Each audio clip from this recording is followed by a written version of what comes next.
जैसे previous lectures में जब चालू किया था तो 5 लाख बीसी से पूरे प्रोसेस को उठाया था। 5 लाख बीसी से 5 लाख बीसी से करते करते हम लोग अपनी स्टोरी में करीब लास्ट मौर्य का स्वर्गवास हुआ तो 185 बीसी पे स्टोरी एंड की थी। एक पार्ट ऑफ द स्टोरी है जो जैनिज्म साइड से बाकी है। जैसे हमने उस दिन चॉइस लिया था कि जब महाजनपद बन के तैयार होंगे तो महाजनपद में जैसे स्टोरी ये था कि एक साइड जैन बुद्ध जाएगा और एक साइड महाजनपद जाएगा, तो वो स्टोरी हमने आगे ले ली। अभी आज का class and if time permits खत्म हो जाता है तो बहुत अच्छा, otherwise in the next Buddhism के साथ कंटिन्यू करना पड़ेगा। अभी जैनिज्म बुद्धिज्म वगैरह जब पढ़ाते हैं तो प्रीवियस कुछ ईयर से अगर आप देखेंगे तो हर साल क्वेश्चन आता है इसका। अब as a teacher ancient history पढ़ाते वक्त एक चैलेंज फेस होता है, वो ये है कि टेक्निकली तो धर्म पढ़ा रहे हैं, तो एक लेक्चर में कैसे कोई धर्म पढ़ाएगा, वो एक बात है। बट स्टोरी में कंटिन्यूटी बरकरार रहे उतना तो पढ़ा के निकलना पड़ेगा। तो इसीलिए जब ये टॉपिक अभी खत्म होता है तो ऐसा लगता है कि ऐसा बहुत सारा नहीं पढ़ाया, प्रीवियस ईयर से मैच करके देखा तो इतना तो नहीं बना। बट आई प्रॉमिस कि कल्चर वाले पार्ट में जब जैनिज्म पढ़ेंगे, बाकायदा रिलीजन जब पढ़ना पड़ता है तो इसका एक डिटेल्ड वर्जन हम और देख सकते हैं। पर अभी एक बार के लिए कम से कम स्टोरी में, जैसे एनसीईआरटी में जितनी चीजें लिखी है स्टोरी कवर करने के लिए, उतना तो मैं कवर करके ही चलूंगा। कुछ और चीजें बताने करने में काम आता है तो वो भी डेफिनेटली देखते हुए चलेंगे। फिर ओके, कैसे पढ़ते हैं इस टॉपिक को? जैसे कैरेक्टर प्लॉट करते, पहले बात करते, उनको लेकर कुछ उनके पर्सनल एस्पेक्ट्स को लेकर बात करते, कुछ जैनिज्म को लेकर बात करते, फिर teachings of Jainism and so on and so forth. So जैसे हड़प्पा का टाइम पीरियड जब north west part of India में डिक्लाइन होता है, 1000 बीसी में लोहा मिलता है, स्विच होता है और सारे लोग 1000 बीसी से 600 बीसी तक में जनपद बनाते हैं। 600 बीसी में अल्टीमेटली उपनिषद लिखे जाते हैं और 600 बीसी में वो इन्यूमरेबल जनपद जो है वो 16 महाजनपद बन के तैयार होते हैं। People are ready to live to move forward that way, जैसा चल रहा है वैसा। But there are two people, one भगवान महावीर एंड द अदर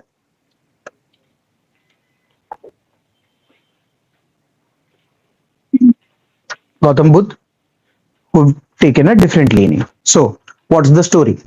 ऐसा है जैसे भगवान महावीर इज टेक्निकली अ क्षत्रिय। ये नेम ऑफ फादर मदर वगैरह जो है ये सब जीपीएससी के एग्जाम्स होते हैं, उनमें थोड़े बहुत पूछे जाते हैं। Name of father Siddhartha, mother Trishala है। I was talking to you about Bimbisara that day. हाँ, दैट्स बुद्ध में। हाँ, तो इसीलिए लिख दिया है। I was talking to you about Bimbisara that day कि महावीर के मामा की बेटी के साथ उन्होंने शादी की थी। और बोर्ड पे मैंने यहां लिखा है टाइमलाइन में, भगवान Mahavir by NCERT text books is born 540 BC, Vaishali Bihar. If you see that timeline of Bimbisara तो आपको पता चलेगा that they are contemporaries of the same time period. फिर father mother they are both from obviously he is a Kshatriya at that point of time, तो they belong to रजवाड़ा clan. his wife Yashoda, he is a married man, he has a daughter also and daughter is also married, so he has a son in law also। मतलब मजाक में हम यही बोलते हैं कि जब ये बैराग लेंगे कि चलो चलते हैं, तो सबसे पहला इनका जो डिसाइपल है, जो शागिर्द, वो इनके जमाई ही बनेंगे। तारे आउच है तो ये चलो पप्पा आपड़े पर निकलिए। तो उनकी मम्मी भी इधर रहती। हाँ, बेटी का क्या मतलब, मम्मी भी है बेटी। ऐसे इसलिए मतलब मजाक पे बोलते, बट इसके पीछे बहुत लंबे लंबे फंडामेंटल्स है। So but what we need to know is that his son in law is his first disciple. ये एक बेसिक फैक्चुअल चीजें हैं जो पता होना चाहिए। जैसे सेकेंड पार्ट, ये टाइमलाइन है उनके जीवन का। 544 BC Vaishali Bihar he was born. It is said that at the age of 30 he realised सब मोह माया है, कोई मतलब नहीं है, हम जहां भी आगे जा रहे हैं जीवन में ये कहीं कहीं खत्म होने वाला नहीं है। सच क्या है, बहुत लोगों से इन्होंने पूछा होगा, लोगों ने नहीं बताया होगा, तो इन्होंने 30 साल की उम्र में अपना घर द्वार छोड़ दिया और ऐसा बोलते हैं कि सच ढूंढने के लिए निकल पड़े।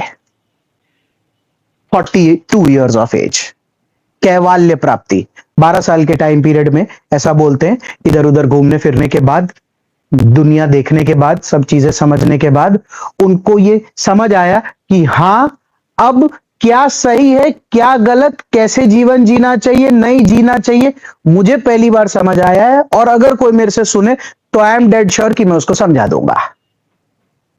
इसको अपने लोग अंग्रेजी में बोर्ड पर बोलते हैं ओमनी साइंस।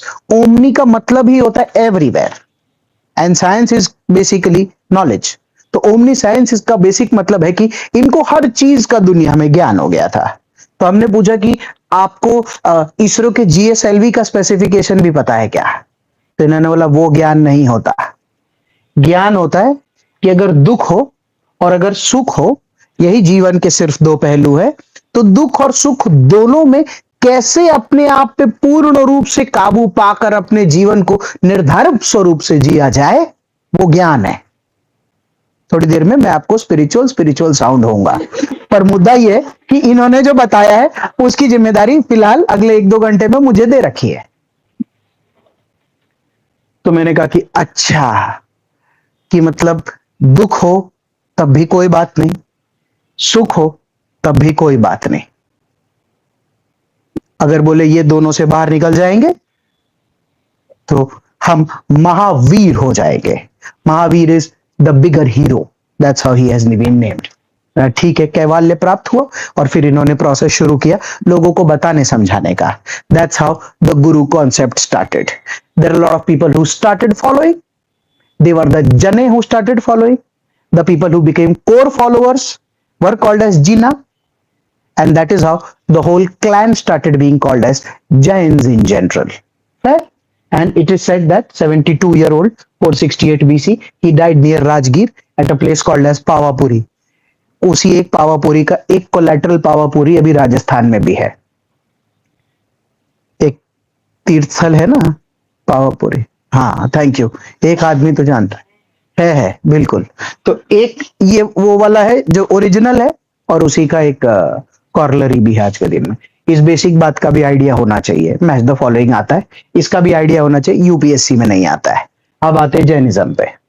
किताबों में ऐसा लिखा है कि भगवान महावीर ने जिस फॉर्म ऑफ लाइफ जीने को लेकर बात की पहली बार, वो लाइफ जीने का तरीका ऑलरेडी हिंदुस्तान में जमाने से चला आ रहा था। उन्होंने उसको एक अच्छा लेवल, स्केल, प्लेटफॉर्म और प्रीचिंग दिया। मतलब सर, मतलब ऐसा बोलते हैं कि टोटल जैनिज्म में भगवान महावीर जो हैं वो 24th नंबर तीर्थंकर हैं, मतलब गुरु। इनसे पहले ऑलरेडी जैनिज्म में 23 तीर्थंकर चल रहे थे, और इस फॉर्म ऑफ लाइफ, इस फॉर्म ऑफ टीचिंग, ये सब चीजों को चला रहे थे। इन्होंने उसको एक ऑर्गेनाइजेशनल लेवल पर एक सही रास्ता, स्केल, ये सब दिया।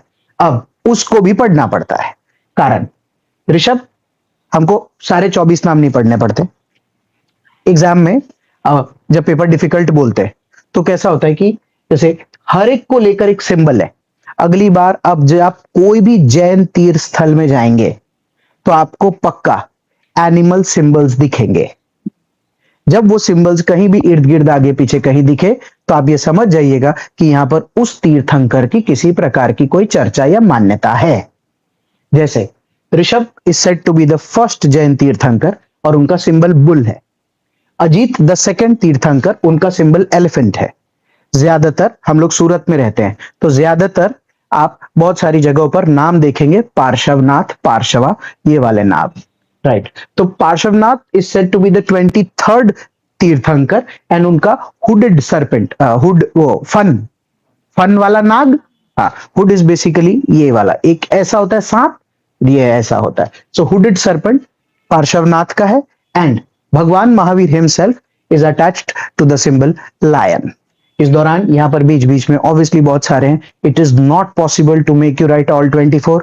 एग्जाम्स के हिस्ट्री में भी ऐसा कभी नहीं देखा गया है कि पॉसिबल ही नहीं है. तो हमको एक पर्सपेक्टिव समझना पड़ेगा. तो अभी तक को लेकर अगर बात करें तो ऐसा है कि वे ऑफ लाइफ तो चल ही रहा था, उनको ये समझ नहीं आ रहा था कि मेरे को रजवाड़ा संभालना है कि नहीं. तो वो अपने घर से निकले और फाइनली वो जैनिज्म की टीचिंग्स को मार्केट में पॉपुलैरिटी देंगे. तो सर टीचिंग में क्या पढ़ना है? एग्जाम पॉइंट ऑफ व्यू से दो चीजें, तो एक चीज तो पक्का पता होनी चाहिए, ये दोनों, और उसके अलावा मैं कंटिन्यूअसली बहुत सारी बात करता चला जाऊंगा. बराबर. जैनिज्म के जो सबसे टॉप 5, जिसको डॉक्ट्रीन ऑफ जैनिज्म बोलते हैं, जो होना ही चाहिए, वो ये 5 माने जाते हैं. Non violence, right. तो इसीलिए ये चौमासा का जो पूरा सिस्टम है वो चलता है. जैसे आज से जैन धर्म में क्या है, तो सॉरी, नेक्स्ट मंडे से पर्यूषण है, राइट. तो नेक्स्ट मंडे से पर्यूषण है, अभी चौमासा चल रहा है. मैं बात करूंगा नॉन वायलेंस. मुझे नहीं लगता क्लास में किसी को समझाने की जरूरत है कि जैनिज्म में कहां कहां नॉन वायलेंस है. नॉन वायलेंस ये पांचों लिखा हुआ है, ऑफेंड होने की कोई जरूरत नहीं है किसी को, और कोई किसी की तरफ वो नहीं उठाएगा क्या तू ये वो, क्योंकि वो पूछे मैं तू कहां था और वो झूठ बोले तो ये मत बोले लगा हो तेरे धर्म में, क्योंकि एक्चुअली में ऐसा है कि आज के दिन में कौन कितना क्लियरली जान रहा है कि किसके धर्म में क्या है, राइट. नॉन वायलेंस जैसे सत्य, डोंट स्टील, चोरी चकारी नहीं होनी चाहिए, आपके पास किसी भी प्रकार की प्रॉपर्टी नहीं होनी चाहिए, और और लिखा यह है कि ब्रह्मचर्य. एनसीईआरटी ये बोलता है कि पहले यही 4 डॉक्ट्रिन थे. तो ये जो 23 तीर्थंकर्स हैं, ये यही 4 डॉक्ट्रिन देकर गए थे, एंड इट इज भगवान महावीर जिन्होंने ये 5th डॉक्ट्रिन ब्रह्मचर्य ऐड किया है इस पूरे प्रोसेस में. तो ये 5 है जैनिज्म में over a period of time. I have friends who are Jains. Jain community owns the maximum amount of property per capita. हाँ बिल्कुल. तो इसीलिए आई am saying don't go on the data part. तुम कभी भी करंट लेवल पर किसी भी धर्म का कोई भी चीज मैच करके मत देखो. आज जन्माष्टमी का दिन है. देर आर हिंदू पीपल जिनके लिए इस दिन की बहुत मान्यता है. तो उसमें यह मनाया समझाया जाता है कि कृष्ण के बहुत सारी क्वालिटीज हैं जो एक हिंदू में होने चाहिए. अगर क्लास में बैठे किसी भी बच्चे से पूछूं तो बता प्रभु की ऐसी कौन सी क्वालिटी है जो तूने पूर्ण रूप से अपने इस जीवन शैली में पाल रखी है. That's not a quality, that's not a quality, that's an action, right. तो इसीलिए ये तो कब पढ़ाना है, दिया है, पढ़ते. हाँ ऐसे रात लक्ष्मी के छल कपट. छल कपट छल कपट is also छलिया. Krishna is called so, but इसीलिए ऐसे छलिया. हाँ इसीलिए that's another. but अब वही बात है, फिर डिबेट हो जाएगा. आगे बढ़ते हैं. so 5 doctrines of Jainism. okay, 3 jewels, 3 Ratna of Jainism जिसको बोलते हैं. एग्जाम में जब भी बच्चों से गलत जवाब आता है तो इधर का इधर हो जाता है, इधर का इधर हो जाता है. यूपीएससी में हमने देखा है जैसे कभी कभार ना ये वर्ड्स का यूज लेकर पूछते हैं. तो पहले हम लोग इंग्लिश में पढ़ाया करते थे. पहले तो मैं बोलता था बच्चों right knowledge, right faith and right action, ये तीनों 3 जूल्स ऑफ जैनिज्म है. अब उसी को हिंदी में त्रिरत्न करके आने लग गया. तो ये इंग्लिश उधर चला गया, और ये जो हिंदी में आजकल वही इंग्लिश में पेपर में लिख देते त्रिरत्न. तो कैसा है कि सम्यक ज्ञान, सम्यक दर्शन और सम्यक चरित्र.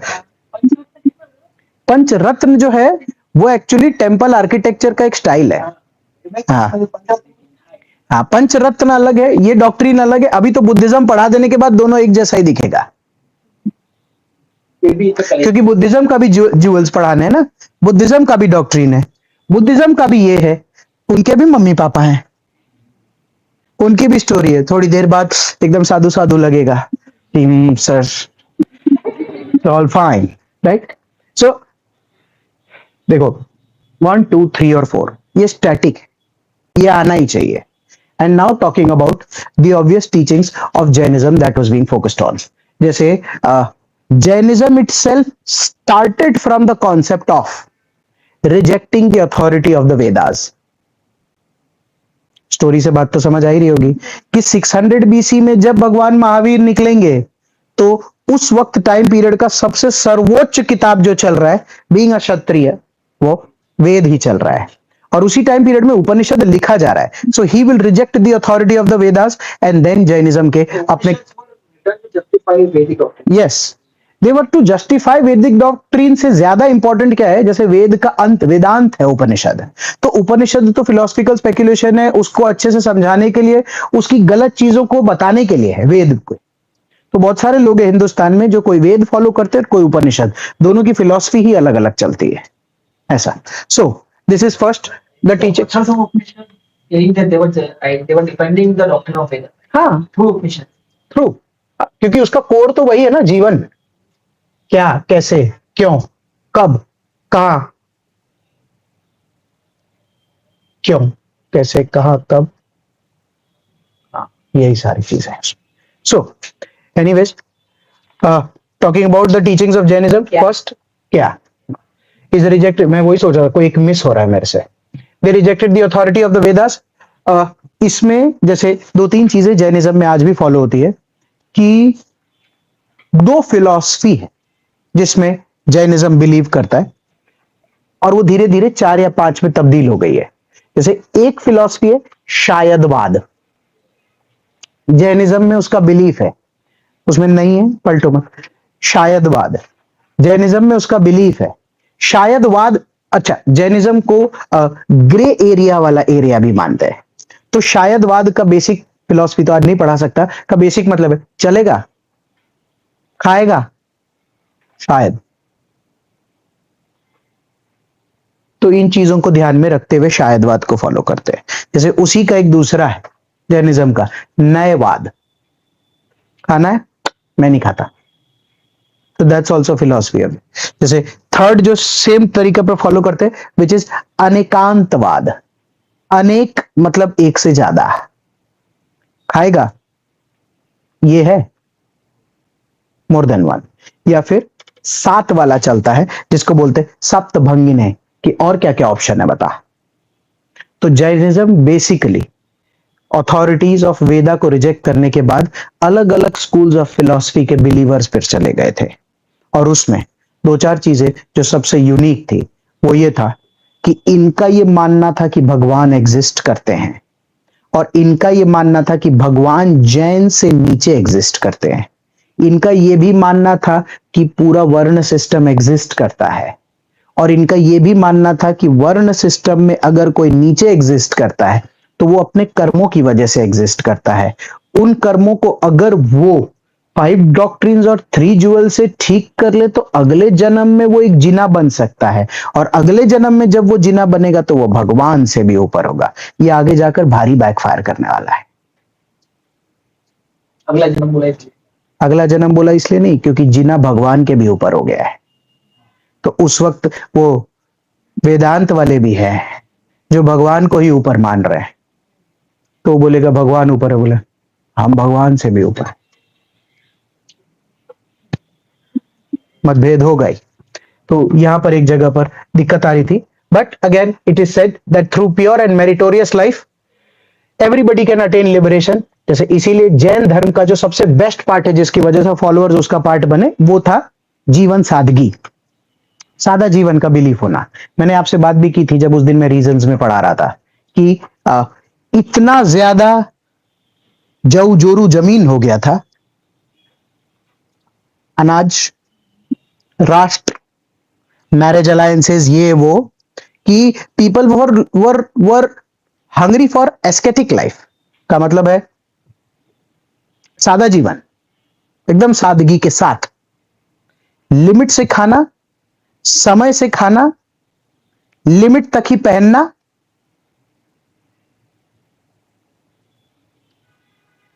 मोह माया से खत्म. क्योंकि यही भगवान महावीर का सबसे टॉप फिलॉसफी था कि ये सब कुछ पाने की हूड़ में जितने लोग निकले हैं वो तो कभी नहीं खत्म होने वाला दौड़ है. तो इससे अच्छा उस रेस से ही बाहर निकल जाओ और आराम से बस चलते रहो जीवन में. तो at that point of time there were a lot of people जो उस चीज का बिलीफ लेकर आए कि बात सही है, क्योंकि एक घर 1 बेडरूम 2 बेडरूम 3 5 10 फिर क्या 15, फिर दूसरा फ्लैट, फिर एक भाड़े पे चढ़ाने के लिए, एक बेटे के लिए, एक बेटी के लिए, तो तब तक तो लकड़ी में। तो वो जो एस्केटिक लाइफ का इनका प्रीचिंग था उस टाइम, बिकॉज भगवान बुद्ध भी उस टाइम पीरियड में सेम सादा जीवन को लेकर ही बहुत प्रीच कर रहे थे।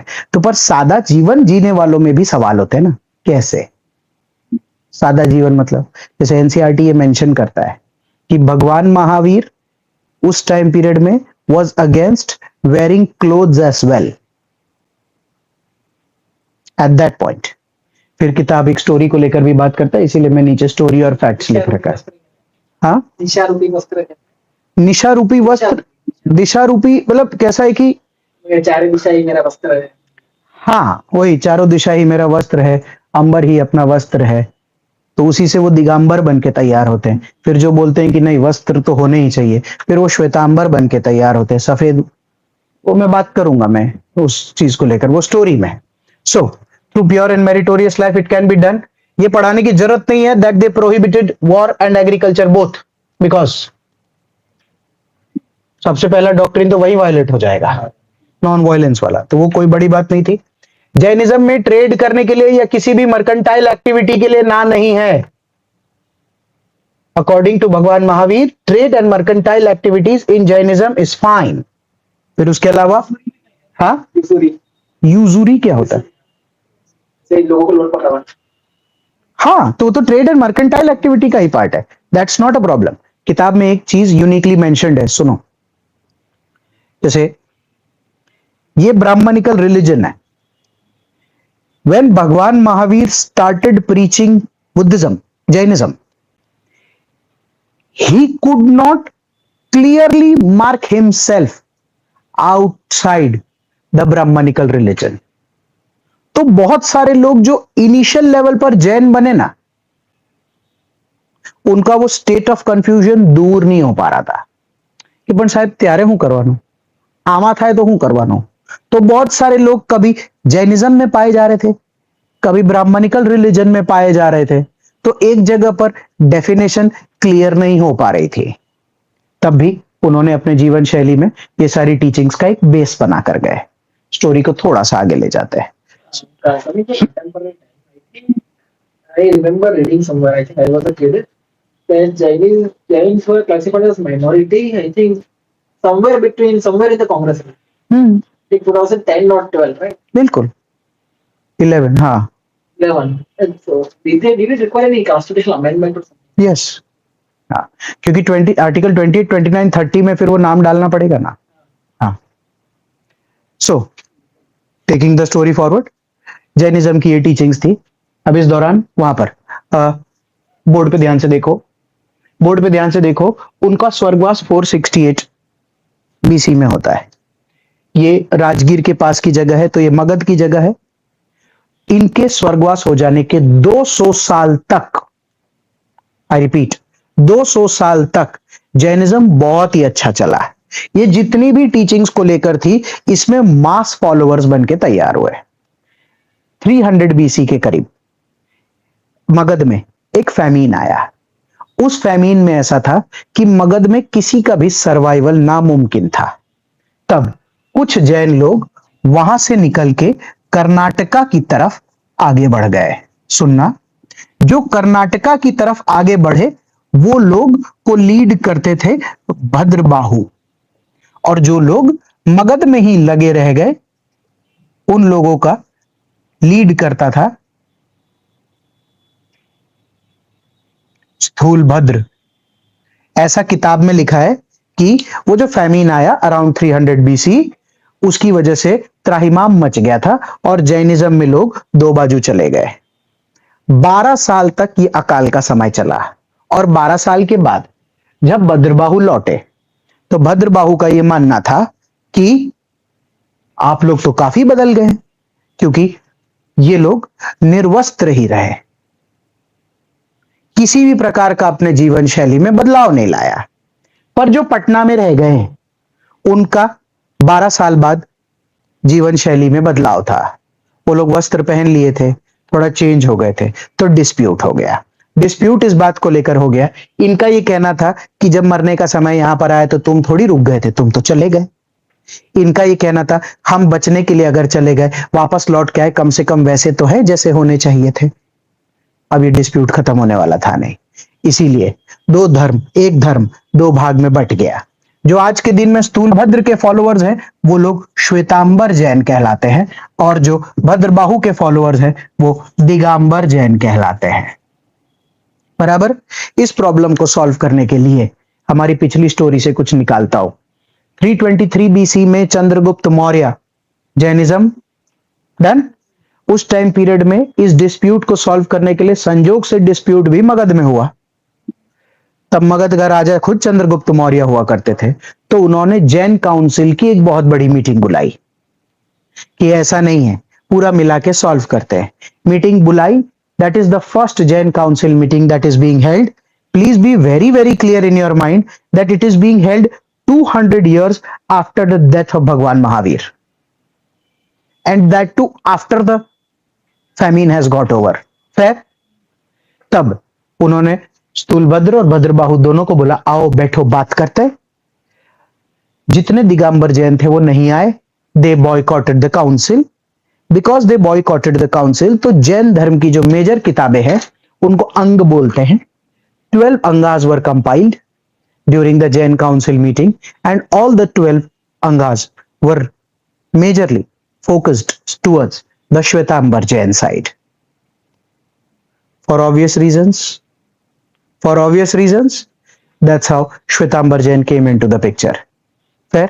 अभी इस केस में ऐसा है कि जो बाकी दिगंबर जैन थे वो कहां गए सर?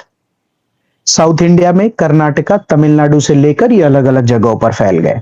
वो जो 12 अंगा कंपाइल्ड थे उनमें सबसे अच्छी बात यह हो गई थी कि संस्कृत एज अ लैंग्वेज बहुत ही ऊंचा माना जाता था, और कॉमन मैन जैन धर्म अपना रहा है ना, तो कॉमन भाषा में लिखेंगे तभी तो लोग सुनेंगे समझेंगे उस चीज को। तो इसीलिए किताबें अर्ध मगधी में भी लिखी गई है। अर्ध Magdhi is basically A style of writing, और उसके अलावा पीपल का जो लोकल लैंग्वेज था उस टाइम पीरियड में वो प्राकृत था। तो संस्कृत की जगह ये किताबें प्राकृत में कंपाइल्ड है, तो कॉमन मैन इसको पढ़ लिख कर चंद्रगुप्त मौर्य ने इसको कोर्ट पेट्रनेज दिया, और इस वजह से जैनिज्म हिंदुस्तान में फ्लरिश करने लगा। ये उसका स्टोरी है और वो उसके फैक्ट्स। धीरे धीरे करते साउथ इंडिया से लेकर ऐसी बहुत सारी जगह था जहां जैन धर्म फ्लरिश करने लगा। कुछ डिफरेंसेस आए हैं श्वेतांबर और दिगंबर में। The obvious ones I can talk about. Everybody should know basic things. जैसे श्वेतांबर व्हाइट कपड़े पहनते, Digambar is said to be technically in today's times wearing nothing, right? Shvetambar का मानना है that भगवान महावीर मैरिड। दिगंबर जैन्स का यह मानना है that he did not marry. Shvetambar का यह मानना है कि 19th तीर्थंकर Mallinath was a woman, whereas Digambar का यह मानना है कि no, he was a male. अभी ऐसा है, श्वेतांबर में यह मानना है कि विमेन भी कैवल्य प्राप्त कर सकती है और साधु बन सकती है, whereas दिगंबर जैन में यह मानना है कि ऐसा नहीं हो सकता। हम सूरत में लेक्चर कंडक्ट कर रहे हैं, तो अणुव्रत क्या है? द्वार के अलावा, द्वार के अलावा, या फिर जैसे अणुव्रत द्वार से ही अंदर जाते हैं, जब अशोकपान वाला सर्कल आता है राइट लेते हैं तो 13 पंथ भवन आता है। वो क्या है? हाँ, what do you mean by, see, when you use caste, when you use पंथ, when you use धर्म, ये सब शब्द अलग अलग है। कैसे? जैसे 13 पंथ जो है वो श्वेतांबर के अंदर ही एक पंथ है। क्या बोल रहे हो सर आप? बोर्ड पे देखना। We are saying that there is Shwetambar, there is Digambar. तो कैसा होता है कि एग्जाम्पल मैं नीचे हिंदू लिख रहा हूं, अभी हिंदू में जो अभी सूरत में सबसे प्रोमिनेंट सेक्ट है, सेक्ट को ही हिंदी में पंथ बोलते हैं, is basically Swaminarayan sect. They are Hindus. अगर उनका रिलीजन पूछा जाए तो क्या लिखेंगे? हिंदूज। बट हिंदू में they have a following towards a particular god और a guru, where their style of living is different from the other Hindus. तो वो उसी में है। उसी तरीके से श्वेतांबर दिगंबर में 13 पंथ is a sect within the श्वेतांबर्स। तो ऐसे करते करते सेक्ट्स में बहुत सारे डिविजन्स होते हैं। जैसे अभी मैंने स्वामी नारायण बोला, और कोई सेक्ट है हिंदूज में? there are faction. हाँ, with in Swami Narayan. I am not going further, I am just saying कि हाँ, somebody said Vaishnav, so Vaishnavs are basically followers of Vishnu, so that's a sect. So हम जब भी, नो ऑफेंस, हम लोगों से पूछते आप हिंदू है, तो लोग बोलते ना हूं वैष्णव छू। I am like okay. Religion तो इंडिया में 7 है ना, तो जब रिलीजन की बात होती है तो उन्हीं 7 में से एक नाम लिया जा सकता है। किसी से पूछो आप हिंदू है? हम राजपूत हैं। बोले हिंदू, हम ब्राह्मण। भाई साहब, हिंदू एक धर्म है, वो उस धर्म में 4 वर्ण है, और 4 ही वर्ण है, उसमें से आप एक वर्ण के होंगे। वो वर्ण के अपने अपने विभाजन है। कोई भी एग्जांपल लेता हूं, राजपूत अगर हम बोलते हैं तो कोई सूर्यवंशी राजपूत होगा, कोई चंद्रवंशी राजपूत होगा। There is some specialist caste like IS. Again, if you talk about a caste, so that is also inside the varna, because there are only and only and only 4 varna. So whichever caste you want to adjust. For example, the Varna of Kayastha, for example, is quite different from that of a Brahmin. Brahmins are in तो charge of the religious. वो उसका सब part है। No, the Kayastha is not Brahmin. They were the in charge of writing secular documents, administrative orders and. I am not talking, see, यही लफड़ा है। ब्राह्मण या राजपूत ये अल्फाबेटिकली है, ये भी अल्फाबेटिकली, फिर ये वैश्य और ये शूद्र। अब क्या है कि अगर कोई आदमी हिंदू पैदा हुआ है, वो खुद अपने आप को इनमें से किसी में अलॉटमेंट दे,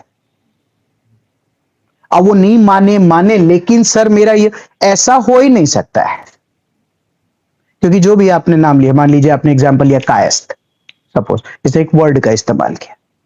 आज मान लो उनका स्कूल लिविंग सर्टिफिकेट में लिखना पड़े, क्या लिखेंगे? वर्ण थोड़ी लिखेंगे, वर्ण लिखेंगे। किसी के constitution recognises religion. Definition of Hindu is not given in the law. अरे that's not the point, I am saying constitutional recognises religion. How can constitution recognise cast?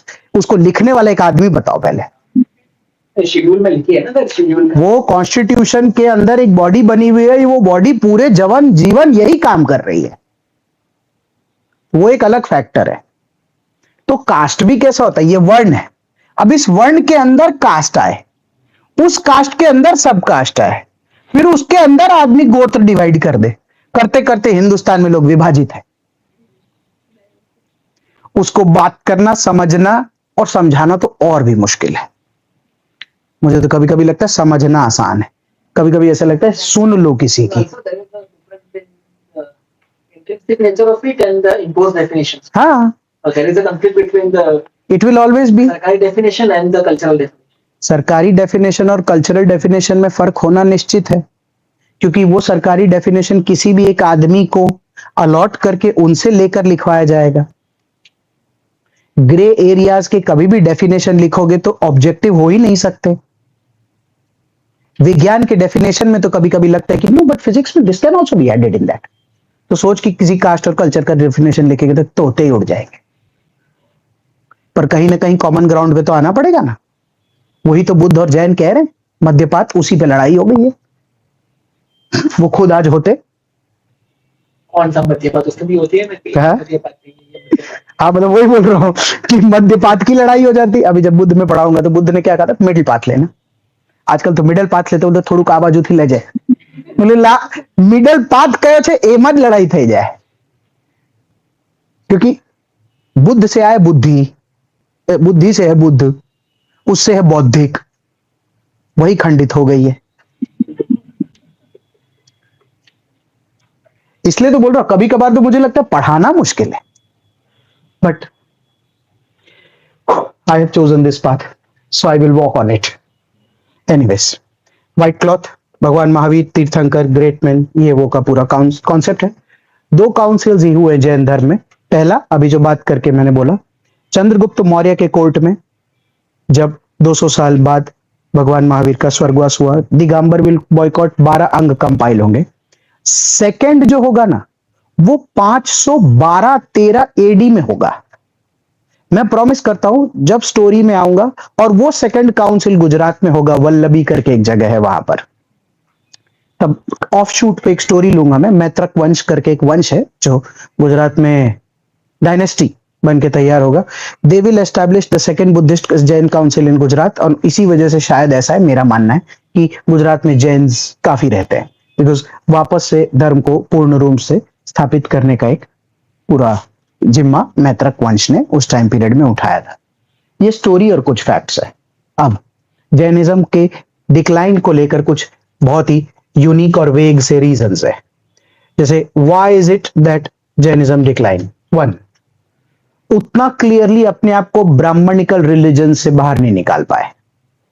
दूसरा, जो सबसे बड़ा बैकफायर किया, जैसे जितने लोअर वर्ण वाले थे ना, देखना कल हमने बात भी की थी उस दिन, वैश्य और शूद्र। वैश्य को क्या लेना देना था कि जब पैसा काम कर सकते ये वो, तो हमको ऊपर मिलना चाहिए जगह। Jainism were very clear when they said that it is yes you can work, that's not a problem. और द शूद्र दे सेड कि नहीं, आप भी आराम से अपलिफ्ट हो सकते हैं। बट पता है क्या है, वर्ण सिस्टम से खुद को क्लियरली बाहर नहीं निकाल पाए थे उस टाइम पीरियड पे। तो ऐसा लिखा है किताब में that they did not condemn the varna system very clearly, because you don't condemn the varna system, तो शूद्र शुद्ध ही रह जाएगा, वैश्य वैश्य ही रह जाएगा। और फिर वो अगर शिफ्ट भी कर जाए जैनिज्म में, तब भी वो क्या रह जाएगा? शूद्र। तब भी वो क्या रह जाएगा? वैश्य। तो इस वजह से वो प्रॉब्लम हो गई थी। उसके अलावा जब वॉर और एग्रीकल्चर दोनों आप प्रोहिबिट करते हैं, तो वॉर अगर आप एग्रीकल्चर प्रोहिबिट करते हैं तो सबसे ज्यादा नुकसान कौन उठाता है? वैश्य। तो धीरे धीरे वैश्य स्टार्टेड लीविंग द जैन धर्म, which started leading to the decline of Jainism in India. Third, जैसे एक जगह पर और बैकफायर किया था कि if God exists, then it exists below the Jains. That was not something that people will start accepting at that point of time. उसके अलावा श्वेतांबर और दिगंबर का विभाजित होना, वो भी एक जगह बैकफायर कर गया। और सबसे खतरनाक, भगवान महावीर क्लियरली बोल के गए थे, मेरी मूर्ति मत पूजना, मेरी बातों को समझना। बाय सेकेंड सेंचुरी बीसी भगवान महावीर की मूर्ति बनाई और लोग मूर्ति पूजन शुरू कर दिए। तो जो जो जो टीचिंग्स थी ना, वो तो बैक सीट पे रह गई। और उस चीज को अगर फॉलो करने लगेंगे तो ऐसी ही मूर्ति तो अभी शिव की भी आएगी, कृष्ण की भी आएगी।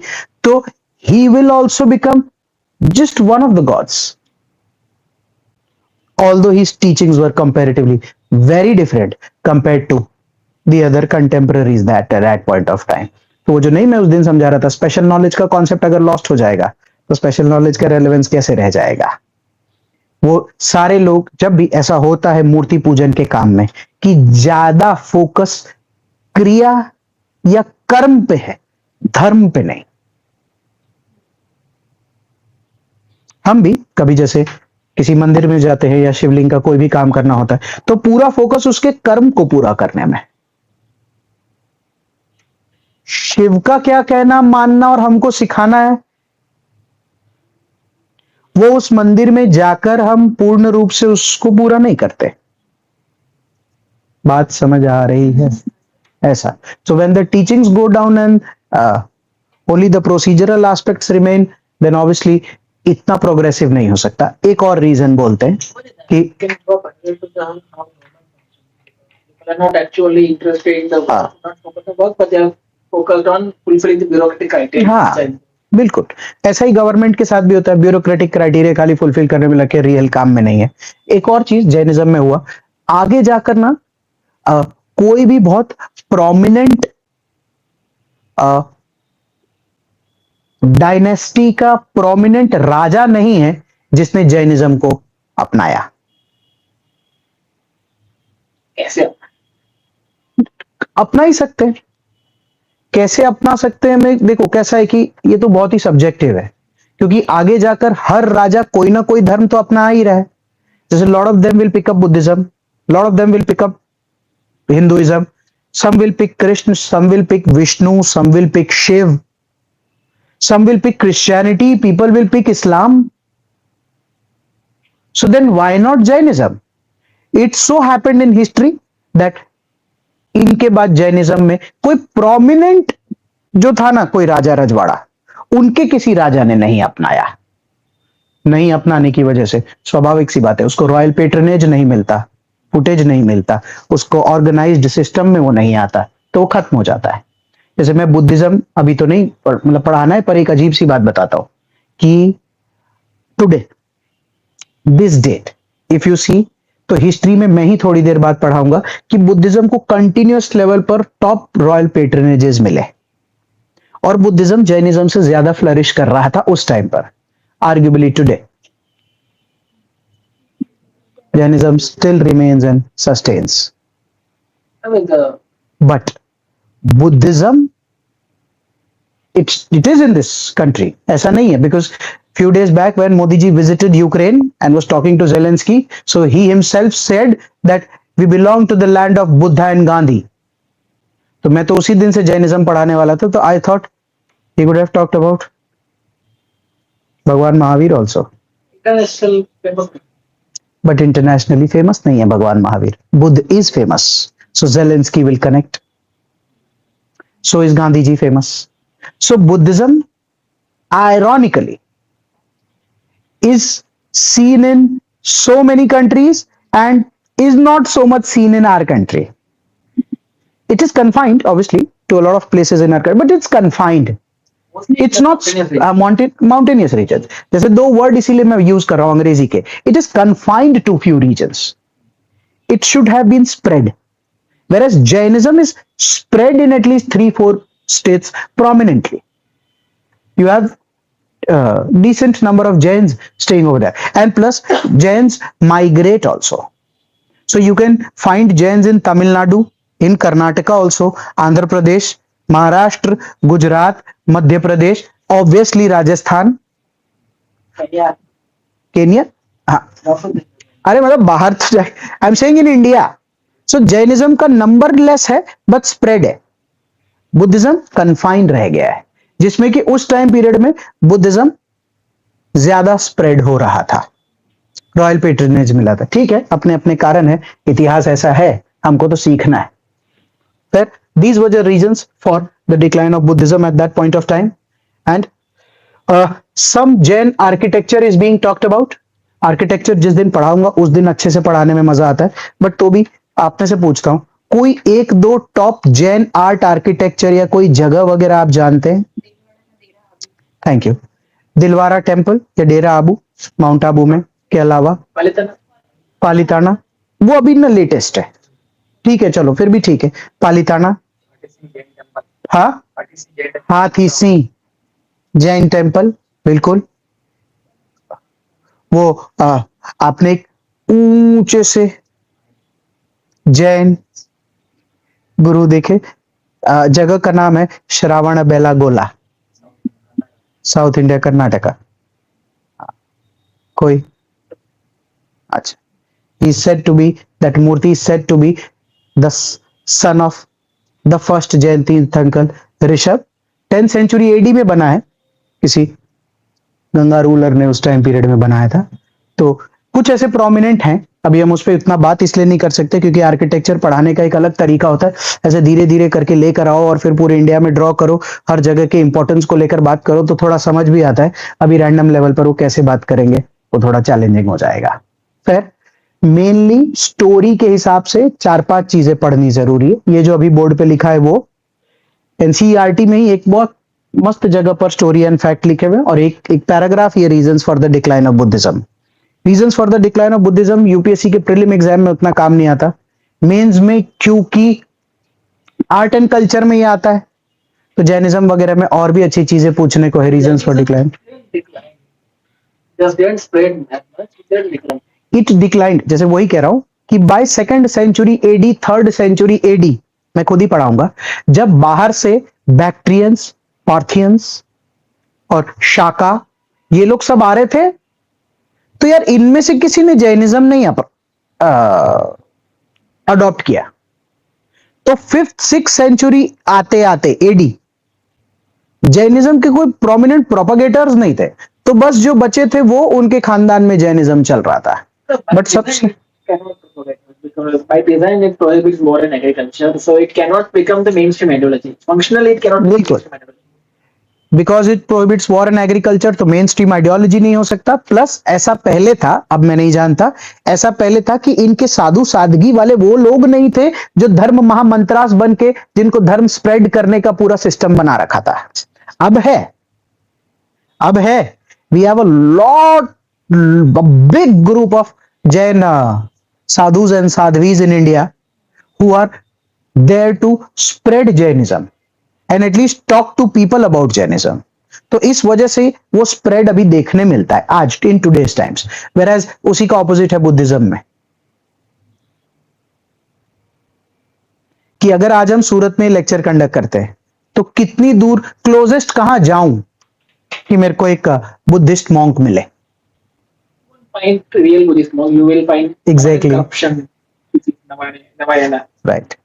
तो इसीलिए मैं बोल रहा हूं कि बुद्धिस्ट मॉन्क्स अगर मेरे को देखने तो मुझे सिर्फ 1000-1500 किलोमीटर का शायद ट्रैवल करना पड़ सकता है. दिल्ली तक तो जाना ही पड़ सकता है. You will find some Ambedkarites there. हाँ, Ambedkar was a different concept all together. I am talking about ये वाला form The of Orthodox Buddhism. Buddhists don't consider हाँ. Namayana as a real Buddhist बिल्कुल. because they reject the fourfold path. Exactly. Four noble truths. 8-fold path they reject. मैं खाली ये बात कर रहा हूं कि वो जिस बुद्धिज्म को ये पढ़ाऊंगा मैं अभी थोड़ी देर बाद, वो भी कितना मुश्किल है मिलना, वेरएज जैनिज्म में ऐसा नहीं. तो क्योंकि अब प्रोपोगेटर्स है और बुद्धिज्म के भी प्रोपोगेटर्स होंगे आई एम श्योर, अदरवाइज इतना पुराना धर्म इतने दिन तक चल जाए ये कोई बहुत छोटी बात नहीं है. Even Sri-Lanka.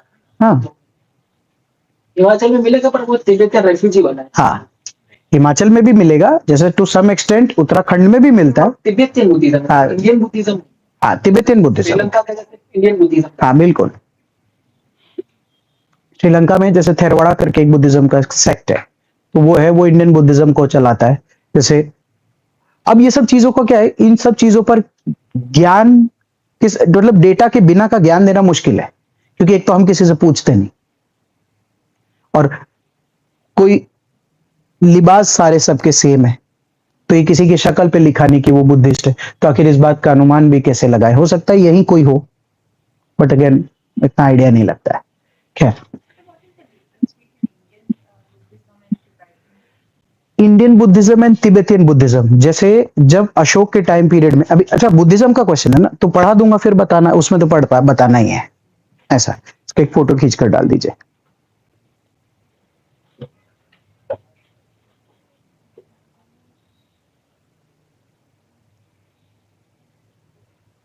हेमचंद्राचार्य जैन थे. हाँ हेमचंद्राचार्य जैन थे.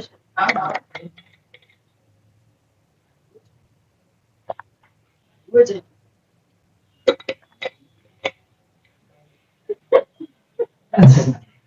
क्या होता है ना पंडित है, मैं तो बिल्कुल तो टॉप है.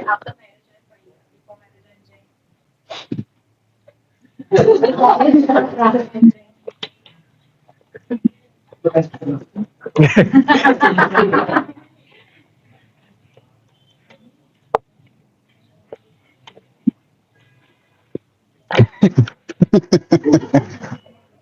देखो ना, वो लड़ाई हो रही है ना कि बेटे तो ऑर्डर किया, यहाँ पे कॉम्बिनेशन ही है। वैसे इसलिए क्या, इसलिए जब वो सवाल पूछ रहे थे ना, तो मैं तो जानता हूँ, तू नहीं जानता था, अब तू भी जानता है कि अब यार यही इंडिया है। यही इंडिया है ना। हाँ। देखो यहाँ पे बेटा की ऑथोरिटी रिजेक्ट कर रहे हैं। हाँ। कॉम्बिनेशन ही मुझे तो ठीक है, हैपेंस, सॉरी। ऐसा ही बना, चला चला तो भी ऐसे ही रहा। हाँ हाँ, ठीक है ना, दिक्कत क्या है। अकबर देख ली, इंटरनेट डाटा जो चाणा बनने गए वो सकता है, तो वो थोड़ा ये सब कहने की बात है बेटा।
सुनते हैं। सी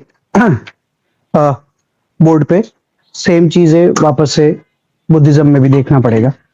जैसे talking about Gautam Buddha, he was also Kshatriya. उनके जो फादर है उनका नाम शुद्धोधन है। हमने कुछ लेक्चर्स पहले बात किया था that Bhagwan Buddha is born in Lumbini Nepal. तो it was technically not one of the 16 Mahajanapadas, but मैंने वहां पर शाक्य में लुम्बिनी नेपाल डायग्राम में ड्रॉ किया था। तो ये शाक्य के किंग है, शाक्य लुम्बिनी में है नेपाल, तो वो वहां बॉर्न होंगे। मदर इनकी is from Kosala which is a Mahajanapada. Mother का नाम माया है। इज ऑल्सो मैरिड, यशोधरा इनकी वाइफ है। बच्चा भी है इनका राहुल। एक घोड़ा है, एक सारथी है, और आनंद उनका सबसे फेवरेट डिसाइपल है। वो उसके बारे में बात करेंगे कि वो क्या करते हैं नहीं करते। ठीक है, अभी ये घोड़ा सारथी ये सब क्यों बता रहे हो सर? राजा हैं, साथ में रहता था, उन्हीं को लेकर वो निकल जाएंगे तो वो गेम में इंपॉर्टेंस होल्ड करते हैं। ठीक है, ये हो गया फैमिली। फैमिली के बाद ये यूपीएससी के एग्जाम में काम आने वाला आइटम ऐसा है। He was born in 563 BC Lumbini Nepal. तो अगर ध्यान से भगवान महावीर से मैच करते हैं तो सेम टाइम पीरियड के हैं, और अगर जैसा मैं बोल रहा था बिंदुसार से मैच करते हैं, बिंबिसार से, तो दे आर कॉन्टेम्पररीज। फिर it is said that he left home at the age of 29 years। Again it was for the same thing, in search of truth. क्या सही है क्या गलत, जीवन कैसे जीने का नहीं जीने का, दिमाग में एक कश्मकश चल रहा था। बुद्धिज्म में हर स्टेज को लेकर एक नाम है और एक सिंबल है, हमको सारे याद करने पड़ते एग्जाम के लिए। जैसे जब वो घोड़ा लेकर अपने सारथी के साथ निकले, इस वाले स्टेज को महाभिनिष्क्रमण बोला जाता है। एग्जाम में ये क्वेश्चन आते हैं कि वो in the search of truth and he left, that's how Buddhism is all about. ठीक है, जैसे एट द एज ऑफ 35, क्योंकि 29 पे निकले, 6 साल लगे इनको घूमने फिर के ये समझने में। तो हमने इनसे पूछा कि क्या सीखने का कोशिश है, तो इन्होंने कहा कि हमें निर्वाण प्राप्ति करनी है। हमने कहा निर्वाण क्या होता है? तो उन्होंने बताया कि एक जीवन है, उस जीवन के दौरान, सुनना ध्यान से, उस जीवन के दौरान जब इंसान जीना चालू करता है तो उसके वो ना अच्छा मेरिटोरियस लाइफ नहीं जी पाता। तो मैंने कहा तो बोले क्योंकि वो मेरिटोरियस लाइफ नहीं जीता ना इस टाइम पीरियड में, तो उसको ना फिर से जन्म लेना पड़ता है। तो अगर कोई अपने निजी जीवन में एक अच्छा लाइफ जी ले और सब एनलाइटेंड हो जाए और ज्ञान प्राप्ति कर ले, तो उसको ना वापस से जन्म नहीं लेना पड़ेगा। उसके शरीर में से उसकी आत्मा हमेशा के लिए मुक्त हो जाएगी। तो हमने कहा वाह प्रभु, अच्छा लग रहा है। तो अच्छा लगा। उपदेश पाने के लिए, सरमन का मतलब होता है उपदेश। फर्स्ट सरमन उन्होंने 5 लोगों को दिया, और वो सारनाथ, वाराणसी के पास में एक जगह है, वहां पर व्हील पीछे, आप कोई भी बुद्धिस्ट जगह, कोई भी मंदिर अभी गूगल करके देख लेंगे तो आपको बुद्धिज्म में जहां भी गौतम बुद्ध बैठे होंगे उसमें पीछे आपको एक व्हील दिखाई देगा। तो व्हील दिखाई देगा का मतलब है उनकी टीचिंग्स चल रही है। उस टीचिंग के दौरान वो अपने शिष्यों को ये समझा रहे हैं कि निर्वाण प्राप्ति कैसे होगा। तो शिष्य पहला सवाल यही पूछेगा ना, प्रभु कैसे होगा? तो थोड़ी देर में टीचिंग्स ऑफ बुद्धिज्म में देख लेंगे, अभी उनका लाइफ साइकिल देख रहे हैं। इस वाले को ही धर्म चक्र परिवर्तन कहते हैं। तो बेसिकली जीवन में महाविष्क्रमण करने के बाद, निर्वाण प्राप्ति सीखने के बाद, उसको लोगों को सिखाना महाविष्क्रमण होता है। और उसके बाद जब उनका स्वर्गवास हुआ, धर्म चक्र परिवर्तन, प्रवर्तन, प्रवर्तन, परिवर्तन means हाँ, माय बैड।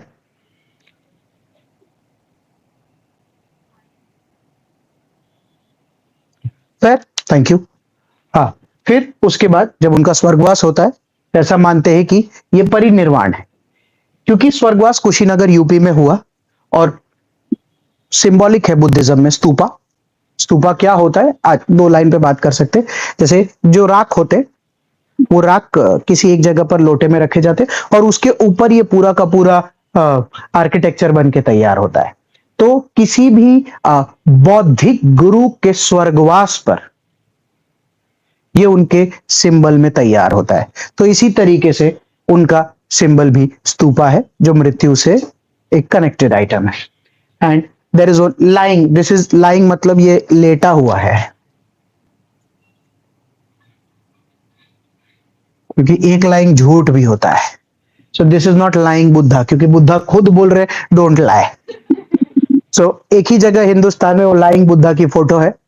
और जब आप साइकिल ऑफ लाइफ और डेथ से आपका शरीर अपनी आत्मा से मुक्त हो जाएगा, तब आप महापरिनिर्वाण प्राप्त कर लेंगे। बताओ कौन सा केव है? अजंता एलोरा में।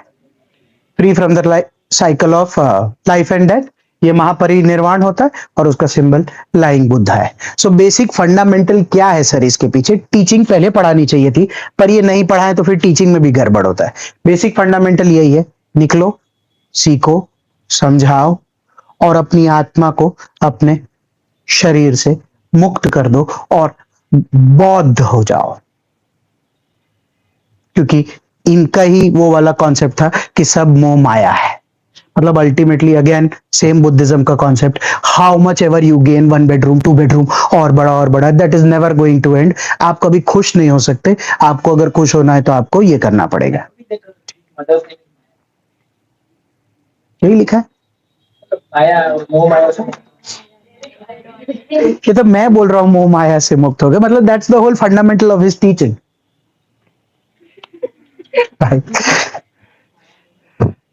माया बेन लिख दूं? माया माया आई थी। एनीवेज, तो बिल्कुल उसी की तरह ये एक पार्ट हो गया सीखना है, ये एक पार्ट हो गया फैक्चुअल सीखना है, ये 2 पार्ट फिर से सीखना है। जैसे बुद्धिज्म में भी कोड ऑफ कॉन्डक्ट है, ये बुद्धिज्म में डॉक्ट्रिन वर्ड यूज नहीं किया है। 5 कोड ऑफ कॉन्डक्ट है, पहले 2 तो सेम है, non violence and not to lie. Third वाले में इनका ये मानना है कि किसी भी प्रकार का शराब या किसी ऐसे नशे के आइटम का सेवन नहीं करना है, नो इंटॉक्सिकेंट्स। और उसके अलावा इनका ये नहीं कहना था कि प्रॉपर्टी मत रखो, इनका ये कहना था कि दूसरे की प्रॉपर्टी कब्जा मत करो, गलत बात है। और फिर किताब में मेंशन्ड है कि करप्शन नहीं करना चाहिए, ये इनका चर्चा था। ठीक है, इनके भी 3 ज्वेल्स है, जैसे 3 अलग अलग लोगों के लिए अप्लाई होते हैं। जैसे जो पढ़ा बता सकता है, टीचिंग्स को प्रोफेस कर सकता है, वो बुद्ध होगा। जो ग्रुप का पार्ट बन सकते हैं, जो ऑर्गेनाइजेशन का हिस्सा होगा, जो रूल्स फॉलो करेंगे, क्योंकि जो सिखाएगा वो अलग होगा, टीचिंग बुद्ध होगा। जो रूल्स फॉलो करेंगे, जो बौद्धिक बनने के लिए होंगे, वो संघ का हिस्सा होंगे। और अल्टीमेटली जो गुरु और जो शिष्य मिलके जिस चीज को प्रोपगेट करेंगे या फैलाएंगे वो बेसिकली धम्म होगा। तो धम्म में फिलोसॉफिकल एक्सपोजिशन है कि व्हाट एग्जैक्टली इज बुद्धिज्म, उस चीज को फैलाना, बताना, समझाना, rules to be followed and teaching. ये 3 बिना पर बुद्धिज्म बन के तैयार है फिलहाल। ये बुद्धिज्म के त्रिरत्न है, बुद्ध धम्म संघ, और ये बुद्धिज्म के 5 कॉन्डक्ट है। ठीक है, ये हुआ फर्स्ट पार्ट। अगेन ये सब इतना फैक्चुअल है कि कुछ चेंजेबल नहीं है, ऐसा लग रहा है स्लाइड में देख देख के पढ़ा रहा हूं। अब मुद्दा इधर का है, द बुद्धिस्ट काउंसिल्स। एग्जाम में एक क्वेश्चन काम के, जगह मेरे पास कम है पर मैं बात करके कर सकता हूं, जितना काम का है वो मैंने जरूर लिखा है उधर। जैसे इनकी मृत्यु 483 बीसी में, सही है। हमने स्टोरी में भी बात की थी, जिस वर्ष इनकी मृत्यु हुई थी उसी वर्ष अजात शत्रु ने, कौन से डायनेस्टी का है, अरण्य का डायनेस्टी का, बिंबिसार का बेटा है, इसने फर्स्ट बुद्धिस्ट काउंसिल होस्ट की थी। बुद्धिस्ट काउंसिल्स में जैसे सबसे टॉप बुक्स है, 2 किताबों का खाली नाम ले रहा हूं, विनय पेटक, सुत्त पेटक। पेटक का मतलब बास्केट होता है, अभिधम पेटक जो है वो यहां पर कंपाइल होगा। हाँ, तो बस वही चर्चा करना है कि जैसे सबसे पहले 2 बुक्स कंपाइल हुई है, विनय पेटक, सुत्त पेटक। जैसे कहीं जगह हो, यहां लिखता हूं ना, विनय पेटक, सुत्त पेटक, ये दोनों फर्स्ट बुद्धिस्ट काउंसिल के वक्त हुआ था। जैसे विनय पेटक जो है it talks about the rules of Buddhism, जैसे सुत्त पेटक basically talks about the stories of Buddhism. ये जिसने कंपाइल की थी उस बंदे का नाम उपाली है, ये जिसने कंपाइल की थी उस बंदे का नाम आनंद है। बोर्ड पे बात समझ आ रही है क्या? जैसे यही दोनों फर्स्ट बुद्धिस्ट काउंसिल के वक्त हुआ था। ऐसा माना जाता है कि क्योंकि उसी साल जिस साल स्वर्गवास हुआ और फर्स्ट बुद्धिस्ट काउंसिल हिंदुस्तान में होस्ट कर लिया गया, तो डिसाइपल्स को भी दिमाग में फ्रेश था। तो ये जो सुत्तक लिखकर तैयार हुए ना, ये बहुत ही ओरिजिनल फॉर्म में एकदम जैसा बात हुआ था वैसा लिखकर तैयार हुआ। दोनों आनंद एक ही है। हाँ, दोनों आनंद एक ही है। हाँ, इसीलिए बात कर रहा था मैं कि हमें बोला था कि मैं आऊंगा इस पे। एक्चुअली यही आनंद सुत्त पेटक जो तैयार की है, जिसमें उसने बहुत सारी भगवान बुद्ध की स्टोरीज को लेकर लोगों को समझाने की कोशिश की है। ऐसा होता है, there are 2 types of saints when they preach about how to live. One of them is through stories. પછી હું ત્યાં ગયો તો ત્યાં કોઈ જ નતો, મને પેલા કીધું जो Morari Bapu, he uses so many stories to kathakar. Thank you. कथाकार is basically through kathas, is through stories. तो एक कथाकार होते हैं और दूसरे होते हैं जो डायरेक्ट जिंदगी का ज्ञान देते हैं। कि वो एक मैं अभी कभी कभी देखता हूँ, वो इतनी लंबी दाढ़ी ऐसे येलो कलर का लगा के। अच्छा, और एक वो यंग सी लड़की भी देखी है मैंने कभी। हाँ, तो जो भी है ये लोग डायरेक्ट जीवन के रूल्स और रेगुलेशंस के हिसाब से बात करते हैं। ये लोग स्टोरीज वगैरह को लेकर कम करते हैं। तो ये लोग कथाकार नहीं है। फॉर एग्जाम्पल, बिल्कुल ही इज नॉट अ कथाकार, इज अ रूल बेस्ड। थोड़ा उनमें और फर्क भी है, मैं खाली तुम समझ गए। हाँ, ये रूल्स वाली किताब बन के तैयार हुए, ये स्टोरीज वाली तैयार हुई है। जैसे आनंद को लेकर ही किताब में लिखा हुआ है। जैसे आनंद की जो किताब है सुत्त पेटक, उसमें उन्होंने अन्नाद, वन्नाद और सुखद 3 चीजों की चर्चा की है। इसमें अन्नाद, वन्नाद और सुखद, सुनना। जैसे अन्नाद इज बेसिकली अन्न कि इतना होना चाहिए। जैसे वन्नाद इज बेसिकली ब्यूटी, वन, इर्द गिर्द की। एंड सुखाद इज बेसिकली हैप्पीनेस। तो आपके पास खाने को होना चाहिए, आपके इर्द गिर्द ब्यूटी होनी चाहिए और आपके जीवन में सुख होना चाहिए, ये उनकी स्टोरीज से वो लोगों को बोलते थे। Are you with me? Right. First Buddhist council में अजात शत्रु के लीडरशिप में उपाली और आनंद ने दोनों पेटक बुद्धिज्म के सेम ईयर ऑफ डेथ में तैयार किया। बुद्धिज्म अच्छा चला क्योंकि अजात शत्रु के बाद उदयीन आया, तो उदयीन का कोई जिक्र नहीं है बुद्धिज्म के प्रोपगेशन में। मैंने कहीं पढ़ा भी नहीं है, पढ़ा भी हो तो मुझे याद नहीं है कि क्या उन्होंने बुद्धिज्म अपनाया था। I don't remember honestly. फिर उसके बाद शिशुनाग डायनेस्टी आएंगे, काला अशोक आएंगे। बोर्ड पे लिखा है, अगर बोर्ड पे ध्यान से देखो तो एग्जैक्ट 100 years later 383 BC, काला Ashok, one of the top leaders of Shishunag dynasty, will host the second Buddhist council. When he hosts the second Buddhist council, वो मतलब वैसे तो मेरे को पता है बोर्ड पर लिखना चाहिए या बात करनी चाहिए कि फर्स्ट बुद्धिस्ट काउंसिल राजगीर में ही होता है, सेकेंड बुद्धिस्ट काउंसिल जो है वो वैशाली में होता है 383 BC में। इस दौरान कोई किताब नहीं लिखी गई थी। एंड थर्ड बुद्धिस्ट काउंसिल, इस दौरान आई रिपीट कोई किताब नहीं लिखी गई थी। And the third Buddhist council is around 250 BC during the time of Ashok. और अशोक के वक्त वो थर्ड किताब लिखी गई बुद्धिज्म का, जो किताब टॉप है। उस किताब का नाम है, यहां जगह नहीं, यहां लिखता हूं, अभिधम पेटक। अभिधम पेटक तो इसमें भी बहुत सारे रूल्स रेगुलेशंस को लेकर बात था, स्वाभाविक सी बात है, but it was more focusing on the philosophical aspect of Buddhism eight that point of time. Board पर देख के ही पता चल रहा होगा, स्वर्गवास के वक्त, उसके 100 साल बाद और उसके 100 साल बाद, मतलब उतने टाइम ड्यूरेशन में जल्दी जल्दी होने लग गया। तो इसीलिए बुद्धिज्म बहुत ही strength to strength to strength जाने लगा था, बहुत ही ऑर्गेनाइज्ड कल्चर हो गया था। एक और बात है, थोड़ी देर बाद ये पढ़ाने के बाद मैं कंपैरिजन भी करूंगा जैनिज्म और बुद्धिज्म में, जिसमें जैनिज्म की कुछ बुराई है, बुद्धिज्म की कुछ अच्छाई है।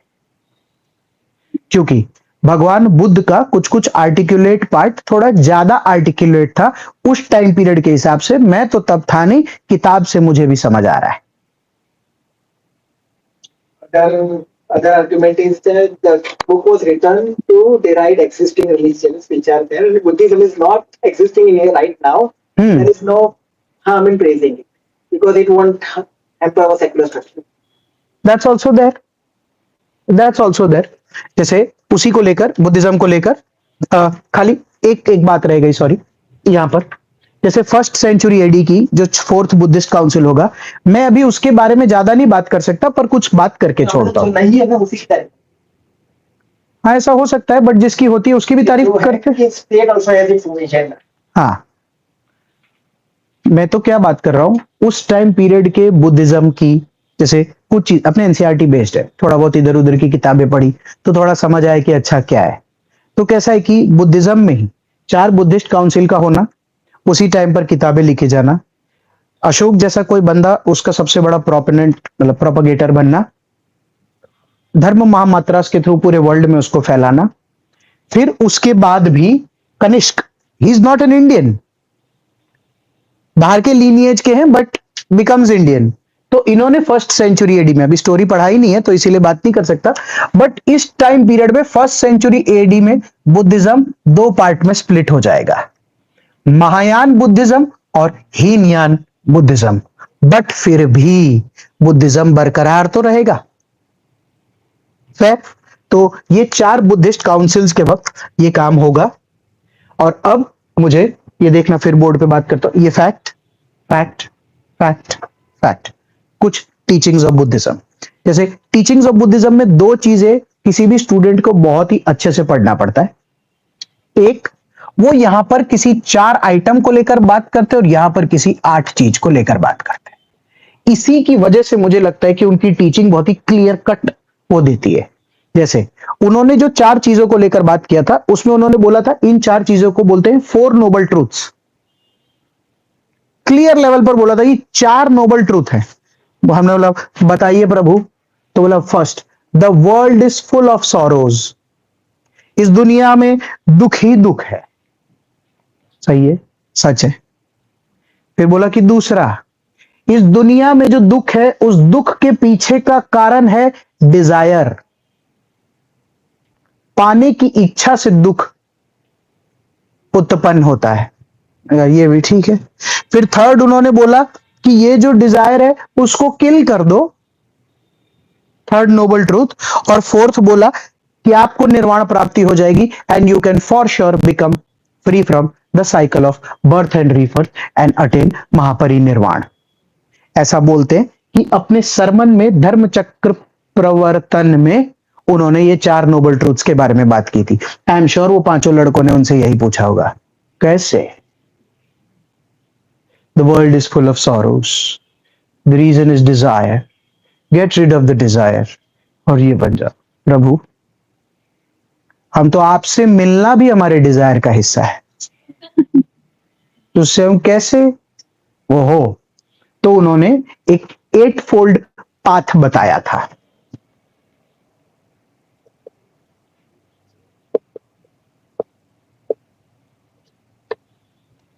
8 फोल्ड पाथ को हिंदी में भी इसका एग्जाम में क्वेश्चन आता है, अष्टांगिका मार्ग बोलते हैं। अष्टांग इज 8, उस पे चलो, एंड मार्ग is obviously the 8 fold path. NCERT में लिखा है, it's not a big deal. हमने पूछा बताइए 8 फोल्ड पाथ क्या है जिससे चलने की वजह से हमको भी महापरिनिर्वाण प्राप्त हो या निर्वाण प्राप्त हो। तो उन्होंने बताया, मैं तो कभी फॉलो नहीं कर पाता, तुमको बता देता हूं, हो तो अच्छा तुमसे। उन्होंने कहा था right observation, right determination, right speech, right action, right livelihood, right exercise, write memory and right meditation. हमने कहा भगवान ये हो जाए तो सही में भगवान हो जाए। 8 फोल्ड पाथ में से तो एक नहीं हो रहा। मुझे तो लगता है कि अगर कोई भी आदमी 2 भी कर रहा है इसका, चाहे उसमें इजीएस्ट कौन सा पड़ता है? ऑब्जर्वेशन मुश्किल है, डिटर्मिनेशन बहुत ही मुश्किल है, स्पीच आजकल लोगों को कोई भान नहीं है। मतलब हम लोग first third one is more trainable speech compared to the first two, the third one is मुझे तो लग रहा है कि स्पीच का इतना प्रॉब्लम है कि जैसे बायोलॉजिकली मुझे ऐसा लग रहा है कि यहां से यहां का संकलन लोगों का टूटा टूटा है। It's not about speech only, because in speech there are categorisation, what, when, how. Everybody is only focusing on what. मैं नहीं कीधु, it's not that. What, how, तब जाकर स्पीच कंट्रोल आता होगा। आधी लड़ाई ऐसे कैसे तूने बोल दिया, मैं ये बोल रहा था। तो इसीलिए स्पीच, जैसे हम लोग तो मजाक में बोलते हैं जैसे बायोलॉजिकल लेवल पर, कि अगर भगवान ने सही में जबान में भी हड्डी दे दी होती ना, तो एक आध की तो वो भी सही सीधी रहती। ये जो बिन हड्डी का ऑर्गन है, इसमें अलाइनमेंट के इशू है बहुतों के। दुनिया में ही लड़ाई इस चीज की है। शादीशुदा लोगों के बीच में लड़ाई किस चीज की है? ये बोला हाँ, ऐसे कैसे बोला, अब क्यों बोला, पहले क्यों नहीं बोला, पहले क्यों नहीं बोला, बाद में ऐसा क्यों बोला, तो बोला कैसे, एंड एवरी बोला that comes. Right action, nobody knows what is right. Right livelihood, I don't know. Right exercise is something that some fitness freaks are able to do it. That also I am saying that they are not doing right or wrong. मैं तो पता ही नहीं है, अलग अलग प्रकार की exercise आते हैं, एटलीस्ट दे आर डूइंग। क्योंकि कभी कभी तो जिम ट्रेनर से लेकर, जुम्बा ट्रेनर से लेकर, एरोबिक ट्रेनर से लेकर, योगा ट्रेनर में भी ये पता चलता है कि ये सही नहीं करा रहे थे। The moment you change the teacher you get to know कि पिछला वाला सही नहीं करा रहा था। अला यार, तो एक्सरसाइज तो कर रहे थे, बट इसके आगे उन्होंने सिर्फ एक्सरसाइज नहीं, राइट भी लिखा है। तो इसीलिए राइट एक्सरसाइज, राइट मेमोरी की कोई बात नहीं, राइट मेडिटेशन। इतना क्लेश भर रखा है दिमाग में कि जैसे ही आंख बंद करके बैठते तो वो सारी बातें याद आने लगती जो क्लेश का हिस्सा है। So the eightfold path currently holds so much relevance today. Buddha कह गए कि कोशिश करके देखो। आई थिंक आजकल जो डिजायर टू किल डिजायर है, उस डिजायर का तो सबसे इजी पार्ट है कि हे भगवान, जब जब मैं मोबाइल देखूं उसमें हे भगवान एक एक घंटे का गैप ले आ, मेरा तो इतना ही डिजायर है। ये जो मैं हर दो दो पांच पांच आधा आधा घंटा पे अपना मोबाइल देखता हूँ कि हो सकता है किसी को मेरे से बहुत जरूरी काम हो, पर पिछले जब से मोबाइल खरीदा हूं ऐसा कभी नहीं हुआ है। ये किसका फोन आया? हाँ, बिकॉज करंट जनरेशन वो हर थोड़ी थोड़ी देर पे देखता रहता है। वो डिजायर में भी अगर गैप बढ़ जाए 1 घंटा 2 घंटे का, तो काम काम काफी चल जाएगा। जैसे पीपल गेटिंग नोटिफिकेशन, जल्दी देख लेते, थोड़ी देर बाद देख लेना, तो ऐसे भी किसी ने कोई रैंडम कमेंट या कुछ लाइक ही किया होगा। नोट्स तो हमसे कौन मांगता है? तो आई थिंक वो चेंज हो गया है। But coming back to the teachings of Buddhism, इसीलिए majorly on a serious note, जैसे 4 और 8 वो एग्जाम पॉइंट ऑफ व्यू से याद रखना, 4 नोबल ट्रूथ्स एंड अष्टांगिका मार्ग, and the middle path concept that he talked about. He said, please avoid excess of luxury and misery both. का मतलब है कि इतना भी लग्जरी में मत चले जाना कि थोड़ा लौट के आते तो जमता नहीं, और इतना भी मिजरी में जिंदगी नहीं बीत जाए कि पूरे टाइम विक्टिमाइज्ड ही जीवन चलता रहे। कोई भी मैंने तुमसे एग्जाम्पल नहीं पूछे, तुमको जो जो पता है तुम अपने पास रखो। तो उनका बेसिक मानना था मिडिल पाथ, और उसी पर हम थोड़ी देर पहले हंस रहे थे कि उसमें भी ये लफड़ा है कि मिडिल पाथ कौन सा मिडिल पाथ है। लफड़ा तो आजकल बहुत ही सिंपल, ट्रेन की टिकट बुकिंग में आ गया है कि अगर sleeper third AC, second AC और फर्स्ट एसी है, तो ये समझ तो आता है कि स्लीपर एक साइड का मिजरी है, और अगर फर्स्ट एसी एक साइड का लग्जरी है, तो भी ये समझ नहीं आ रहा कि सेकंड एसी में कराएंगे थर्ड एसी में कराएं। तो मिडिल पाथ ही 2 हो गए। थर्ड में कराते लगता ठीक है, सेकंड में कराते ज्यादा तो नहीं हो गया। तो चॉइसेस इतने, मोबाइल खरीदने जाए तो ये नहीं पता चलता है, एक आईफोन 15 उससे मांग लो तो पहले ही 4 तो जीबी में रख देगा, 128 256 512 1 टीबी। अब 4 है तो मिडल कहां से आएगा? 5 बनाते तो मिडल भी उठा लेता। फिर बोल प्रो भैया कौन सा? सादा प्रो, मैक्स प्रो, 4 कलर भी है, 4 वो भी है। servant must never live like a poor man, but he shouldn't be too luxurious. Too luxurious नहीं, रेलेवेंसी तो आज बहुत होल्ड करती है, तो मैं मजाक में बोल रहा था Especially कि with service, because your conduct should always. See I tell you, majority of the people in this world, जैसे अभी जब बोलते हैं कि ये सिर्फ सिविल सर्विसेज में स्पेशली अप्लाई करना चाहिए, ये मेरा मानना है कि जैसे ये मिडिल पाथ का कॉन्सेप्ट ना हर जगह हर आदमी अपने निजी जीवन में अप्लाई करे ना, इसके लिए ज्यादा मैं सोच रहा हूँ कि ज्यादा relevance नहीं है कैथलिक या कोई। जब वो कंपीट कर रहा होता है ना, तब रेलेवेंस नहीं है, क्योंकि बुद्ध ये नहीं कह रहा है कि कंपीट करते वक्त मिडिल पाथ लो, वो कह रहा है जीवन जीते वक्त की बात हो रही है। जैसे कोई भी यार टीचर है, मान ले बहुत पैसा कमाता हो, तो लग्जरी की क्या बात है और नहीं की क्या बात है। आज एक स्टूडेंट है, और एनीबडी यार, I mean, if you look at the face of Neeraj Chopra, you can see that he is not into middle path. I am saying whenever you compete, जैसे bureaucrats should be on the middle path, but when you are on the path of bureaucracy, then merit has to prevail. He is not compromising merit, he is saying कि जब misery आए और जब happiness आए तब बीच का चुनो। वो ये नहीं कह रहे कि तैयारी में भी बीच की तैयारी रखो, वो तो उसमें बात कर ही रहे ना कि कोई भी चीज का एक्सट्रीम वो बोल रहे हैं कि सही नहीं होना चाहिए जीवन जीते वक्त। जैसे इसका भी एक कॉर्लरी है कि जैसे आईएएस बनना, आईएएस बनना, आईएएस बनना, हाँ, तो वो उसका एक्सट्रीम है। मुद्दा ये कि आईएएस बन जाने के बाद भी तो 30-40 साल का जीवन है, तो ध्यान उस पर भी होना चाहिए। मिडिल पाथ रखो, बन जाएगा तो बहुत अच्छा है, और नहीं भी बनेगा तो भी जीवन तो है। That Heidegger gave 12 attempts.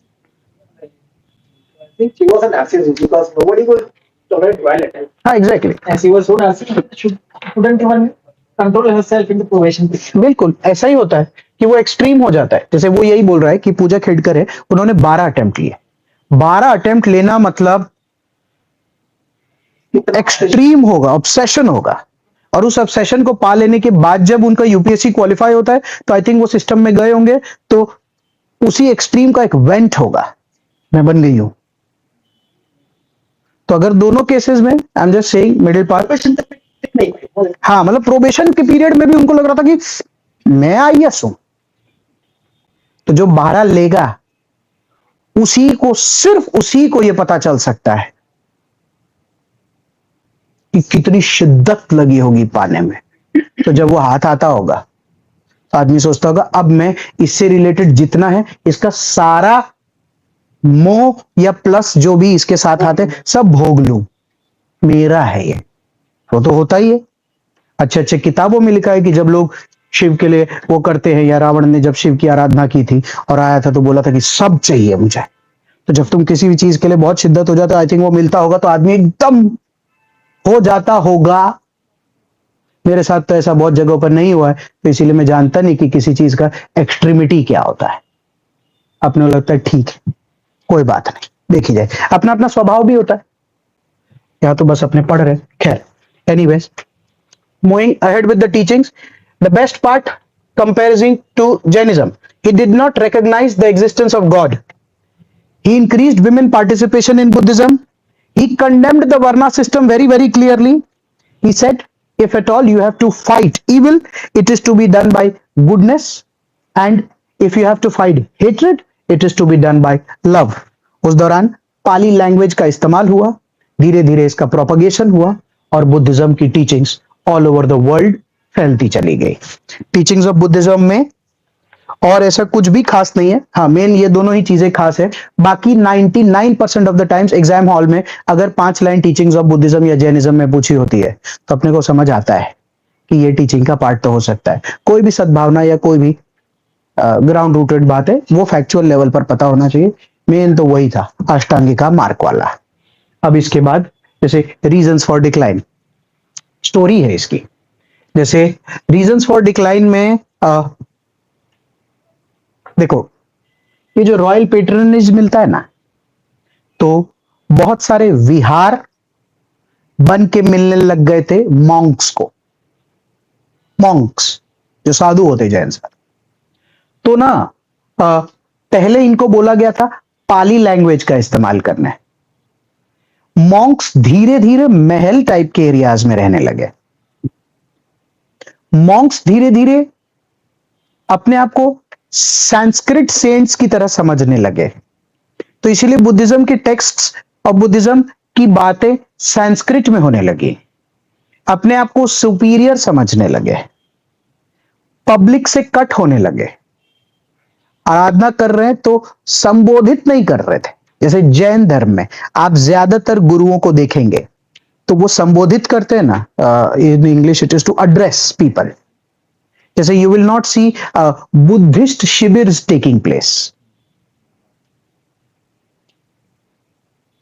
सी जैसे this generation, you must have seen so much of Instagram and social media. कोई बुद्धिस्ट सेंट बताइए जिनके वाक्य सेइंग ये वो के तुमने बहुत रील्स देखे हो। म्यांमार वाले की नहीं बात कर रहा मैं, सूरत वाले की, इंडिया को लेकर बात कर रहा हूं, क्योंकि अपने हर धर्म में देख रहे हैं ना। वो तो देखो, वो तो प्रोपेगेंडा सेंट्रिक एक अलग फैक्टर है। आई एम टॉकिंग अबाउट धर्म का प्रोपगेशन। तो इतना नहीं देखने मिलता है। When you cut off from people, किताबें यही मेंशन करती है कि by 1st century AD Jainism Buddhism में भी आइडल वर्शिप शुरू हो गया था। भगवान बुद्ध की मूर्ति, उसी के साथ करप्शन भी शुरू हो गया। ऐसा मानते हैं कि उन विहारों में विमेन भी रहने लग गई थी, क्योंकि जब विमेन पार्टिसिपेशन बढ़ाया था तो ये बोल के नहीं बढ़ाया था। उन आश्रमों में औरतें भी रहने लग गई and women became an object of lust at that point of time. The kitab mentions that they used to wear big robes, wine in their hands, and that's how they started living their life as Jain monks, provided as in the buildings provided by the rajas at that point of time. धीरे धीरे Jainism का अलग अलग sect बनने लगे। उसमें से east India में जो एक सेक्ट चलता है वो वज्रयान का सेक्ट चलता है।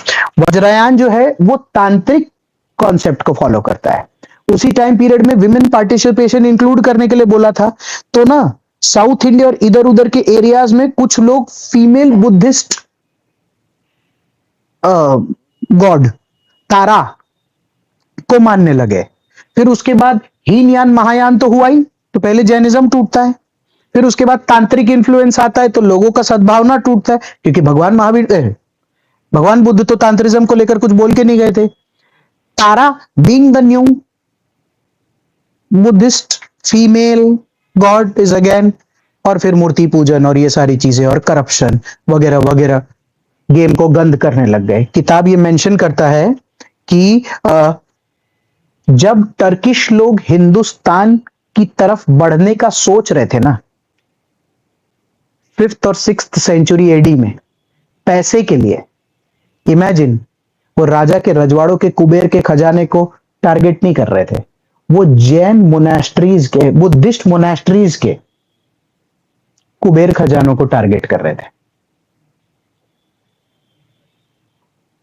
तो इसका मतलब कितना धन गैदर कर लिया होगा हिंदुस्तान में। मैं आपको पढ़ाऊंगा भी, गुप्ता पीरियड के बाद 4th century AD onwards, 5th century AD, Shiva, Vishnu, Krishna, they become the Hindu gods and will gain prominence.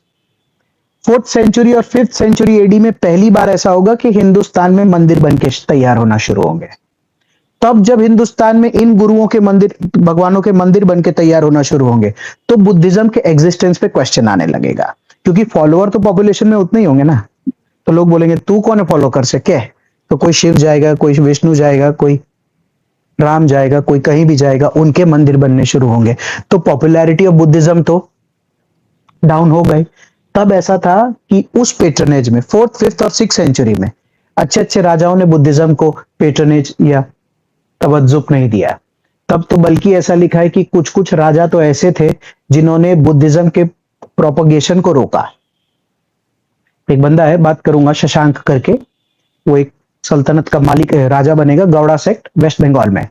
Waste Bengal से उन्होंने ऑर्डर किया था, वेस्ट बंगाल से बोध गया पास पड़ता है, बिहार में ही है बोध गया, तो उन्होंने आके बोधि ट्री काट दिया था कि अपने को जरूरत ही नहीं है। जैसे एक हुना करके एक सल्तनत है, 5th सेंचुरी, हूण, गुजराती मीडियम वाले पढ़ते हैं, हूण, हम लोग इंग्लिश मीडियम में हुना बोलते हैं।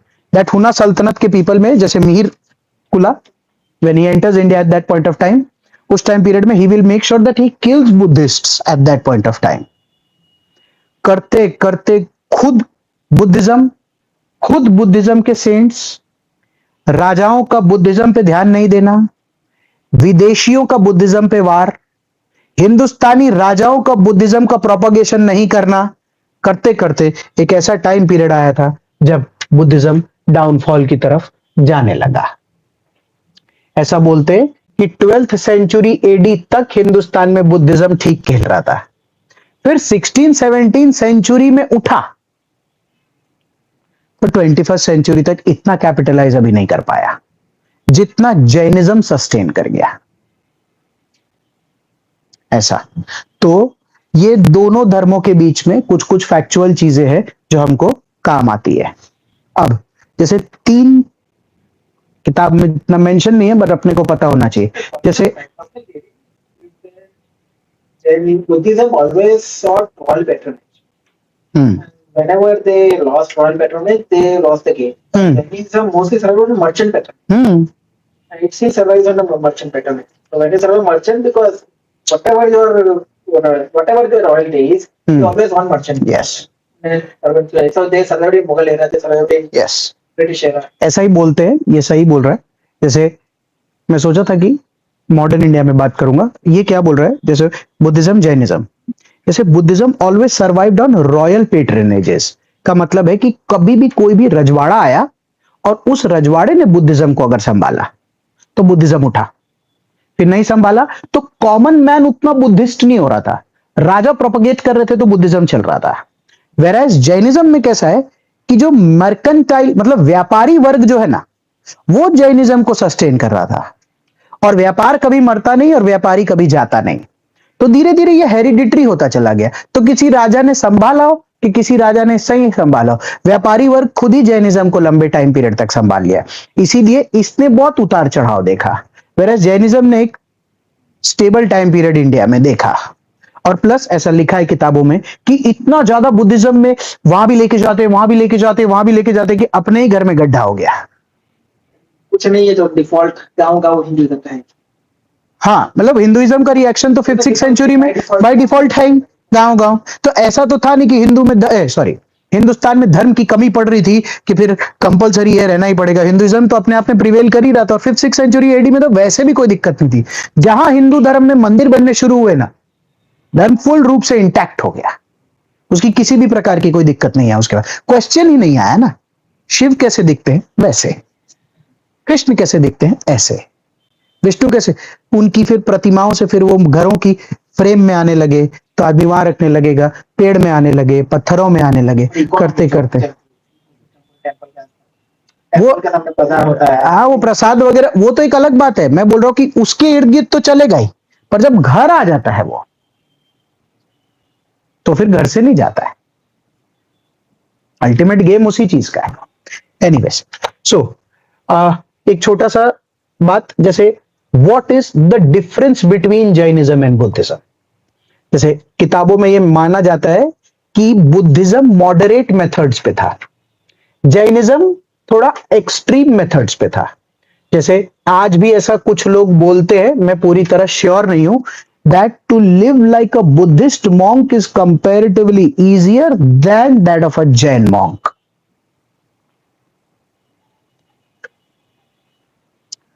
क्योंकि कोई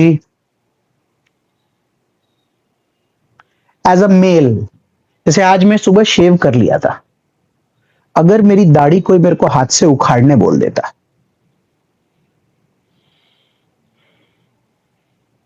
वो बहुत मुश्किल होता। मतलब क्या होता है ये मैं तो इमेजिन ही नहीं कर पाता। क्या लेवल का दर्द होता है या क्या एक्सट्रीम, मैं इमेजिन नहीं कर पाता। तो आज के दिन में जब जैन धर्म में उस चीज को फॉलो करते तो उसका एक्सट्रीम पार्ट है। whereas बुद्ध धर्म में जैसे there all bald, all clean shaven, तो I am sure they must be using razors. I am talking about today.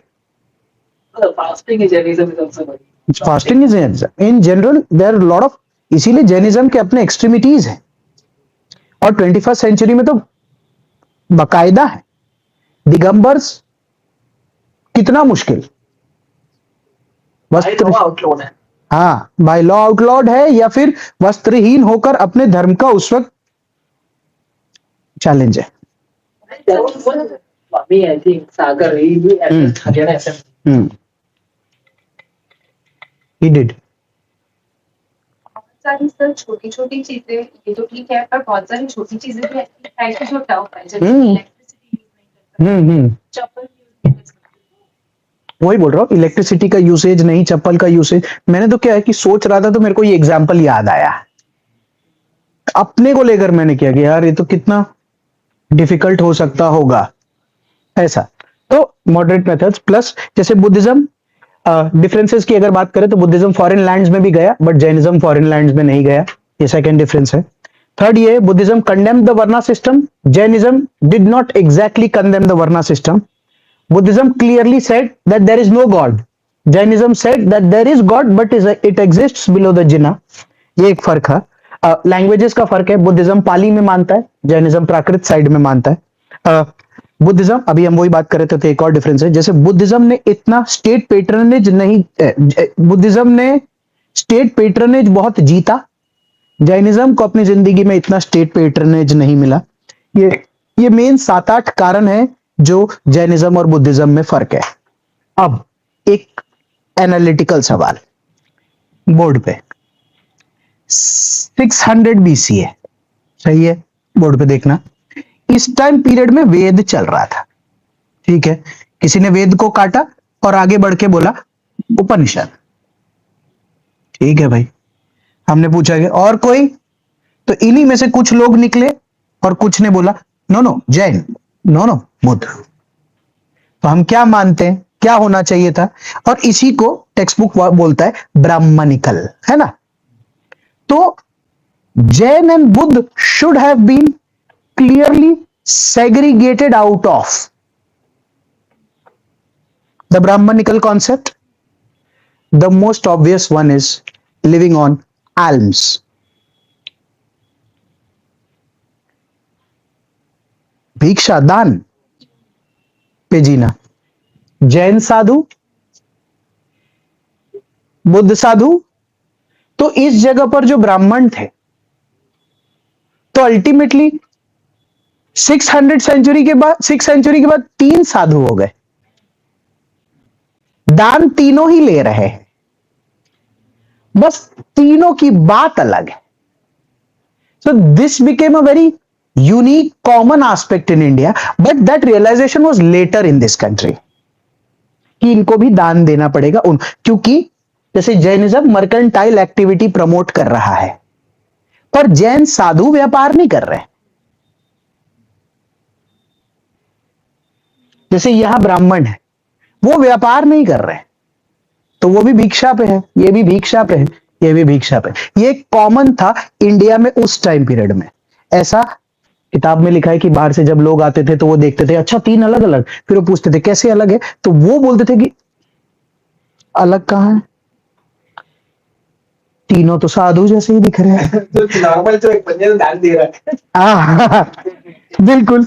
और तीनों में जो दान दे रहे हैं, वो तीनों क्या कॉन्टेक्स्ट में दान दे रहे हैं, तो बोले कि जो दान दे रहा है, एक को ये वाली लाइफस्टाइल पसंद है, एक को इनकी कहीं लाइफस्टाइल पसंद है, और एक को इनकी कहीं पसंद है. बाकी ये 3 जब घर दान लेकर जाते हैं तो सिमिलर जैसे ही हैं. मुझे पता नहीं, पर जैनिज्म में ऐसा होता है, मतलब ये जो भिक्षा मांगते हैं, तो कोई चीज जो भी आपको चाहिए वो आप मांग नहीं सकते. हाँ हाँ, जैसे कि खाना वगैरह है, कुछ भी है, तो आप जो दो वो मुझे लेना पड़ता है. तो ब्राह्मण में और नीचे बुद्धिज्म सब में ऐसा ही होता ऐसा है. ही होता है. सब में ऐसा ही होता है. कोई मांग नहीं सकता है, जो दे वो लेके जाना होता है. उसी को भिक्षांग कहते हैं कि वही भिक्षाम दे. ऐसा. बट तुम कॉन्टेक्स्ट समझ गए. मैं इतना मैच्योर नहीं हूं अपनी लाइफ में कि तुमको इसको और अलग स्केल पर बात कर सकूं, पर आप समझ गए कि what was common also even after going through a stark transition in the history. So that was one common thing. जैसे other was all of them, they all talked about, nobody talked about living the world कि छोड़ दो दुनिया. Everybody was focusing on what? Carrying family obligations, protecting your own private property. हाँ, बाबा कोई नहीं बना, नए धर्म बने. जैसे everybody, हाँ, all of them. कहीं पर भी नहीं लिखा है कि कोई भी पॉलिटिकल अथॉरिटी है ना, उसको त्याग दो. ये भी पॉलिटिकल अथॉरिटी के साथ है कि राजा रहेगा. जैन भी पॉलिटिकल अथॉरिटी के साथ है. क्यों बोल रहे? सीजीएम ने लिया ना, पॉलिटिकल अथॉरिटी था ना उस टाइम पे. अशोक ने लिया ना, पॉलिटिकल अथॉरिटी था ना. तो कैसा हो रहा है पता है, इनमें से कोई भी ये नहीं बोल रहा है कि दुनिया त्याग दो. सब मोह माया है में सब है, पर सब साथ लेके चलो. So this is very unique at that point of time in India कि कहने को साधु, बट किसी भी चीज का त्याग नहीं. सांसारिक त्याग है, बट पूर्ण रूप से नहीं. चाहिए सब कुछ, किसी को थोड़ा सा कम, किसी को थोड़ा और कम, कि मेरे को इतने में भी चल जाएगा. That's unique. ऐसा बोलते हैं कि over a period of time सब में सोशल क्लासेस का कॉन्सेप्ट आ गया था. सब डिवाइड होकर वैसा ही दिखने लग गया था कि अगर हिंदू धर्म से निकल के लोग ब्राह्मण रहे, वो सब बने, तो जैनिज्म में आगे लग रहे, हीनयान, महायान, ये वाला यान, वो वाला, वो सब बन के तैयार हो गए. जैनिज्म में आगे श्वेतांबर दिखा. अल्टीमेटली 3 धर्म खड़े हो गए थे उसी धर्म में से निकल के कि ये उसके विरोध में. सारे लोग व्यापार में लग ही गए थे. उन्हीं में सबको राजा बनना था, और सब अपने धर्म को वन रखने के लिए चले गए. और मुद्दा यह था कि ये वन चल रहा था, उसी से निकालने के लिए ही बाकी थे कि आपने रेस में रेउड नहीं, અને બધા રેસમાં જ આવી ગયા. आज भी यही है. सारे धर्म को ही अपने अपने जो भी प्रोपगेट करते हैं, उसी को वन रखने को लेकर चर्चा है. तो ये बोलते कि हिस्टोरिकली ये एक ऐसा ट्रांजिशन था जिसमें लग तो रहा था कि कुछ बदल रहा है, बट 2-4 साल बाद पता चला कि अच्छा कुछ खास बदला नहीं, खाली पॉपुलेशन डिवीजन है. नहीं नहीं, नाम आ गया, पॉपुलेशन डिवीजन है ये। तो मैं बहुत ही एब्रप्ट हिंदी में बात कर रहा हूँ इस चीज को, बट किताब बहुत अच्छे सेंटेंसेस में इसका इस्तेमाल करता है। But not that I am against it, it is a progression, a natural progression that can happen. I was not there, nor am I entitled to change, nor am I inclined to bringing any change in the whole process as of now. मैंने तो कई बात की थी कि change मतलब monastery में जो ऑर्डर, मोनास्टिक ऑर्डर के अंदर हाँ। जो ना इंटरनल पॉलिटिक्स जबरदस्त हो, Very normal. बहुत जबरदस्त internal politics. It will happen. छोड़ने ये तो भाई साहब इतना इतना पैसा इन्वॉल्व है आज के दिन में उसमें। साइंटिफिक इंस्टीट्यूशन में मुझे भी यही लगा कि हर जगह जबरदस्त इंटरनल पॉलिटिक्स, तो मतलब ये छोड़ने के लिए इतना है कुछ यहाँ पे यही है, तो मैं असली वाला ही समझ। that happens. But anyways, so this is basically about Jainism and Buddhism at that point of time. I'll take 2 minutes and just मतलब I have the NCERT in hand, तो मेरे को खाली ये बात करना था कि जैसे हमने 5th चैप्टर से स्टार्ट किया था, तो स्टोन एज वाला चैप्टर हमने देखा, फिर उसके बाद 6th में चालकोलिथिक देखा, 7th हड़प्पन देखा, फिर advent of the Aryans, Rigveda, later Vedic देखा। 10th वाला चैप्टर का अपना गैप था, जैनिज्म बुद्धिज्म, तो उसमें कॉजेज, आप अगर उसके सब पार्ट्स में देखेंगे तो causes of origin, Vardhaman Mahavira and Jainism, doctrines of Jainism, spread of Jainism, contribution of Jainism, ये बात की हमने। फिर Buddhism, doctrines of Buddhism, special features of Buddhism, क्यों वो स्प्रेड हुआ, causes of decline of Buddhism, आज के दिन में इन्फ्लुएंस और उसका इंपॉर्टेंस ऑफ बुद्धिज्म, ये हमने बात की है। फिर territorial states and first Magadha empire, तो जनपद से महाजनपद बनाने का, उसमें आप सब पार्ट्स में देखेंगे तो आपको दिखेगा। तो जब मैं नहीं बोल रहा था कि कौन सी स्टोरी को आगे ले जाऊं, तो वो स्टोरी को उधर आगे ले गया और जैनिज्म रुक गया था। तो इसीलिए अपन ने first Magadhian empire is basically Haryanka dynasty का बनना, वो बना के देखा। फिर उसी दौरान जस्ट हरण्यका के वक्त ही ईरानियन इन्वेजन हुआ, डैरियस एक्सस को लेकर हमने बात किया था, तो वो हुआ। फिर क्या था कि आगे बढ़ते चले गए, तो तब मैसिडोनियन इन्वेजन उसी में लिख दिया है। तो बेसिकली इस चैप्टर में क्या किया है, 516 बीसी में भी ले आया, फिर अगले पैराग्राफ में 323 में भी ले आया। एक ही चैप्टर में 200-300 साल कुदा के दोनों को ले आया। कोई बात नहीं, अपने को भी उतनी चर्चा है, हमको तो अपना हिस्ट्री बढ़ाना है, बस इस बात का आइडिया होना चाहिए कि अलेक्जेंडर कब आया और ज़ायरस डेक्सस कब आया है। हाँ, क्रोनोलॉजी पता होना चाहिए, टिक करने में एग्जाम में अच्छा रहता है। फिर उसके बाद state and varna system in the age of Buddha, इसकी चर्चा पिछली बार हुई थी। जैसे एज ऑफ बुद्धा एक्चुअली क्या बात कर रहा है पता है, systems administration during the Magadhian times बात कर रहा है।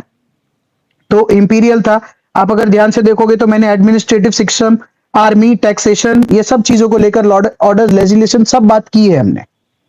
और फिर उसके बाद द एज ऑफ मौर्यास, तो एज ऑफ मौर्यास में चंद्रगुप्त मौर्य, उनका ऑर्गेनाइजेशन, अशोक, उनके inscription, impact of Kalinga war policy, Buddhism, Ashoka's place in history, उसको लेकर बात हुई।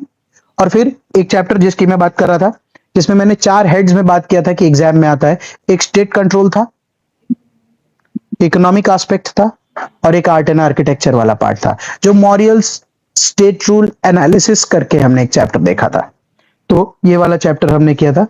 Next that we meet, we will be starting with chapter 16th, that is the Central Asian contacts, because technically हम दोनों चीजों को लेकर अब 185 BC पे बृहद्रथ का स्वर्गवास हो चुका है। हाँ, सर आपने यहाँ का कोड ऑफ कंडक्ट है बुद्धिज्म, यहाँ से डॉक्ट्रिन ऑफ बुद्धिज्म लिखा है, तो आपने लिखा नहीं? क्या लिखा? जैसे आपने कहा बुद्धिज्म में कोड ऑफ कंडक्ट लिखा है, डॉक्ट्रिन का वर्ड यूज नहीं है, और यहाँ पर तो डायरेक्ट डॉक्ट्रिन ऑफ बुद्धिज्म लिखा हुआ है। एनसीईआरटी में डॉक्ट्रिन ऑफ बुद्धिज्म लिखा है? नहीं, इंडेक्स में नहीं, अंदर लिखा है डॉक्ट्रिन, देख लेना ना, कोई दिक्कत नहीं, आप इसको डॉक्ट्रिन कर लीजिएगा, हो सकता है फैक्चुअल मिस्टेक। 3-5 में तो कोई गलती नहीं है ना? हाँ बस ठीक है। अच्छा, डॉक्ट्रिन ऑफ बुद्धिज्म वो है ना, अष्टांगिका मार्ग, एक फोल्ड पाथ। हाँ गाइस, वो संभाल सकते हैं, that's not a big problem. So basically जैसे the next that we meet, तो हम सेंट्रल एशियन से लेकर आएंगे। अभी एज ऑफ नाउ मुझे ऐसा लग रहा है ये 10-10, 5-5 पेज के जो भी चैप्टर्स है, तो हम हमारी तरफ से अभी 15th चैप्टर तक पहुंचे। आई am just assuming that the reading should at least be smooth, in terms of story. The factual part, it's ancient India.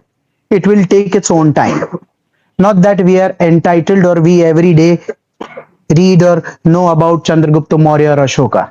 तो जो फैक्चुअल पार्ट है, एंड हिस्ट्री में हमेशा ऐसा रहेगा. मॉडर्न इंडिया में भी जाएंगे तो स्टोरी पढ़ना बहुत अच्छा फील देता है. ओ वाह, सही. फिर मैं वॉर्स कराऊंगा, फिर उनकी ट्रीटीज होगी, उसमें 4-5 राजा इधर से हैं, 4-5 राजा उधर से हैं. तो लगता है सर लड़ाई तक का प्लॉट सही था, अभी ये ट्रीटीज के साथ ये क्यों. फिर राजा क्लेम कर रहा है दूसरे में. हाँ, ये नहीं कर रहा, वो सब होता है. बहुत सारी चीजें होती है, हिस्ट्री है ना यार. तो it will have its own facts, but beyond everything at least keep enjoying and learning, क्योंकि what exactly happened, and you should be decently knowledgeable about these things. Now at least you can go home and talk to people के 323 में चंद्रगुप्त मौर्य था, अशोक उसका पोता है. हाँ, नहीं नहीं, ये तभी बात करनी है जब वो सामने से पूछे कि घर में क्या क्या पढ़ के आते हो तुम. आपको घर जाकर डायरेक्ट ये बात नहीं करनी. ऐसा ये तो गलत है ना. That shouldn't work. Fair. Okay, thank you.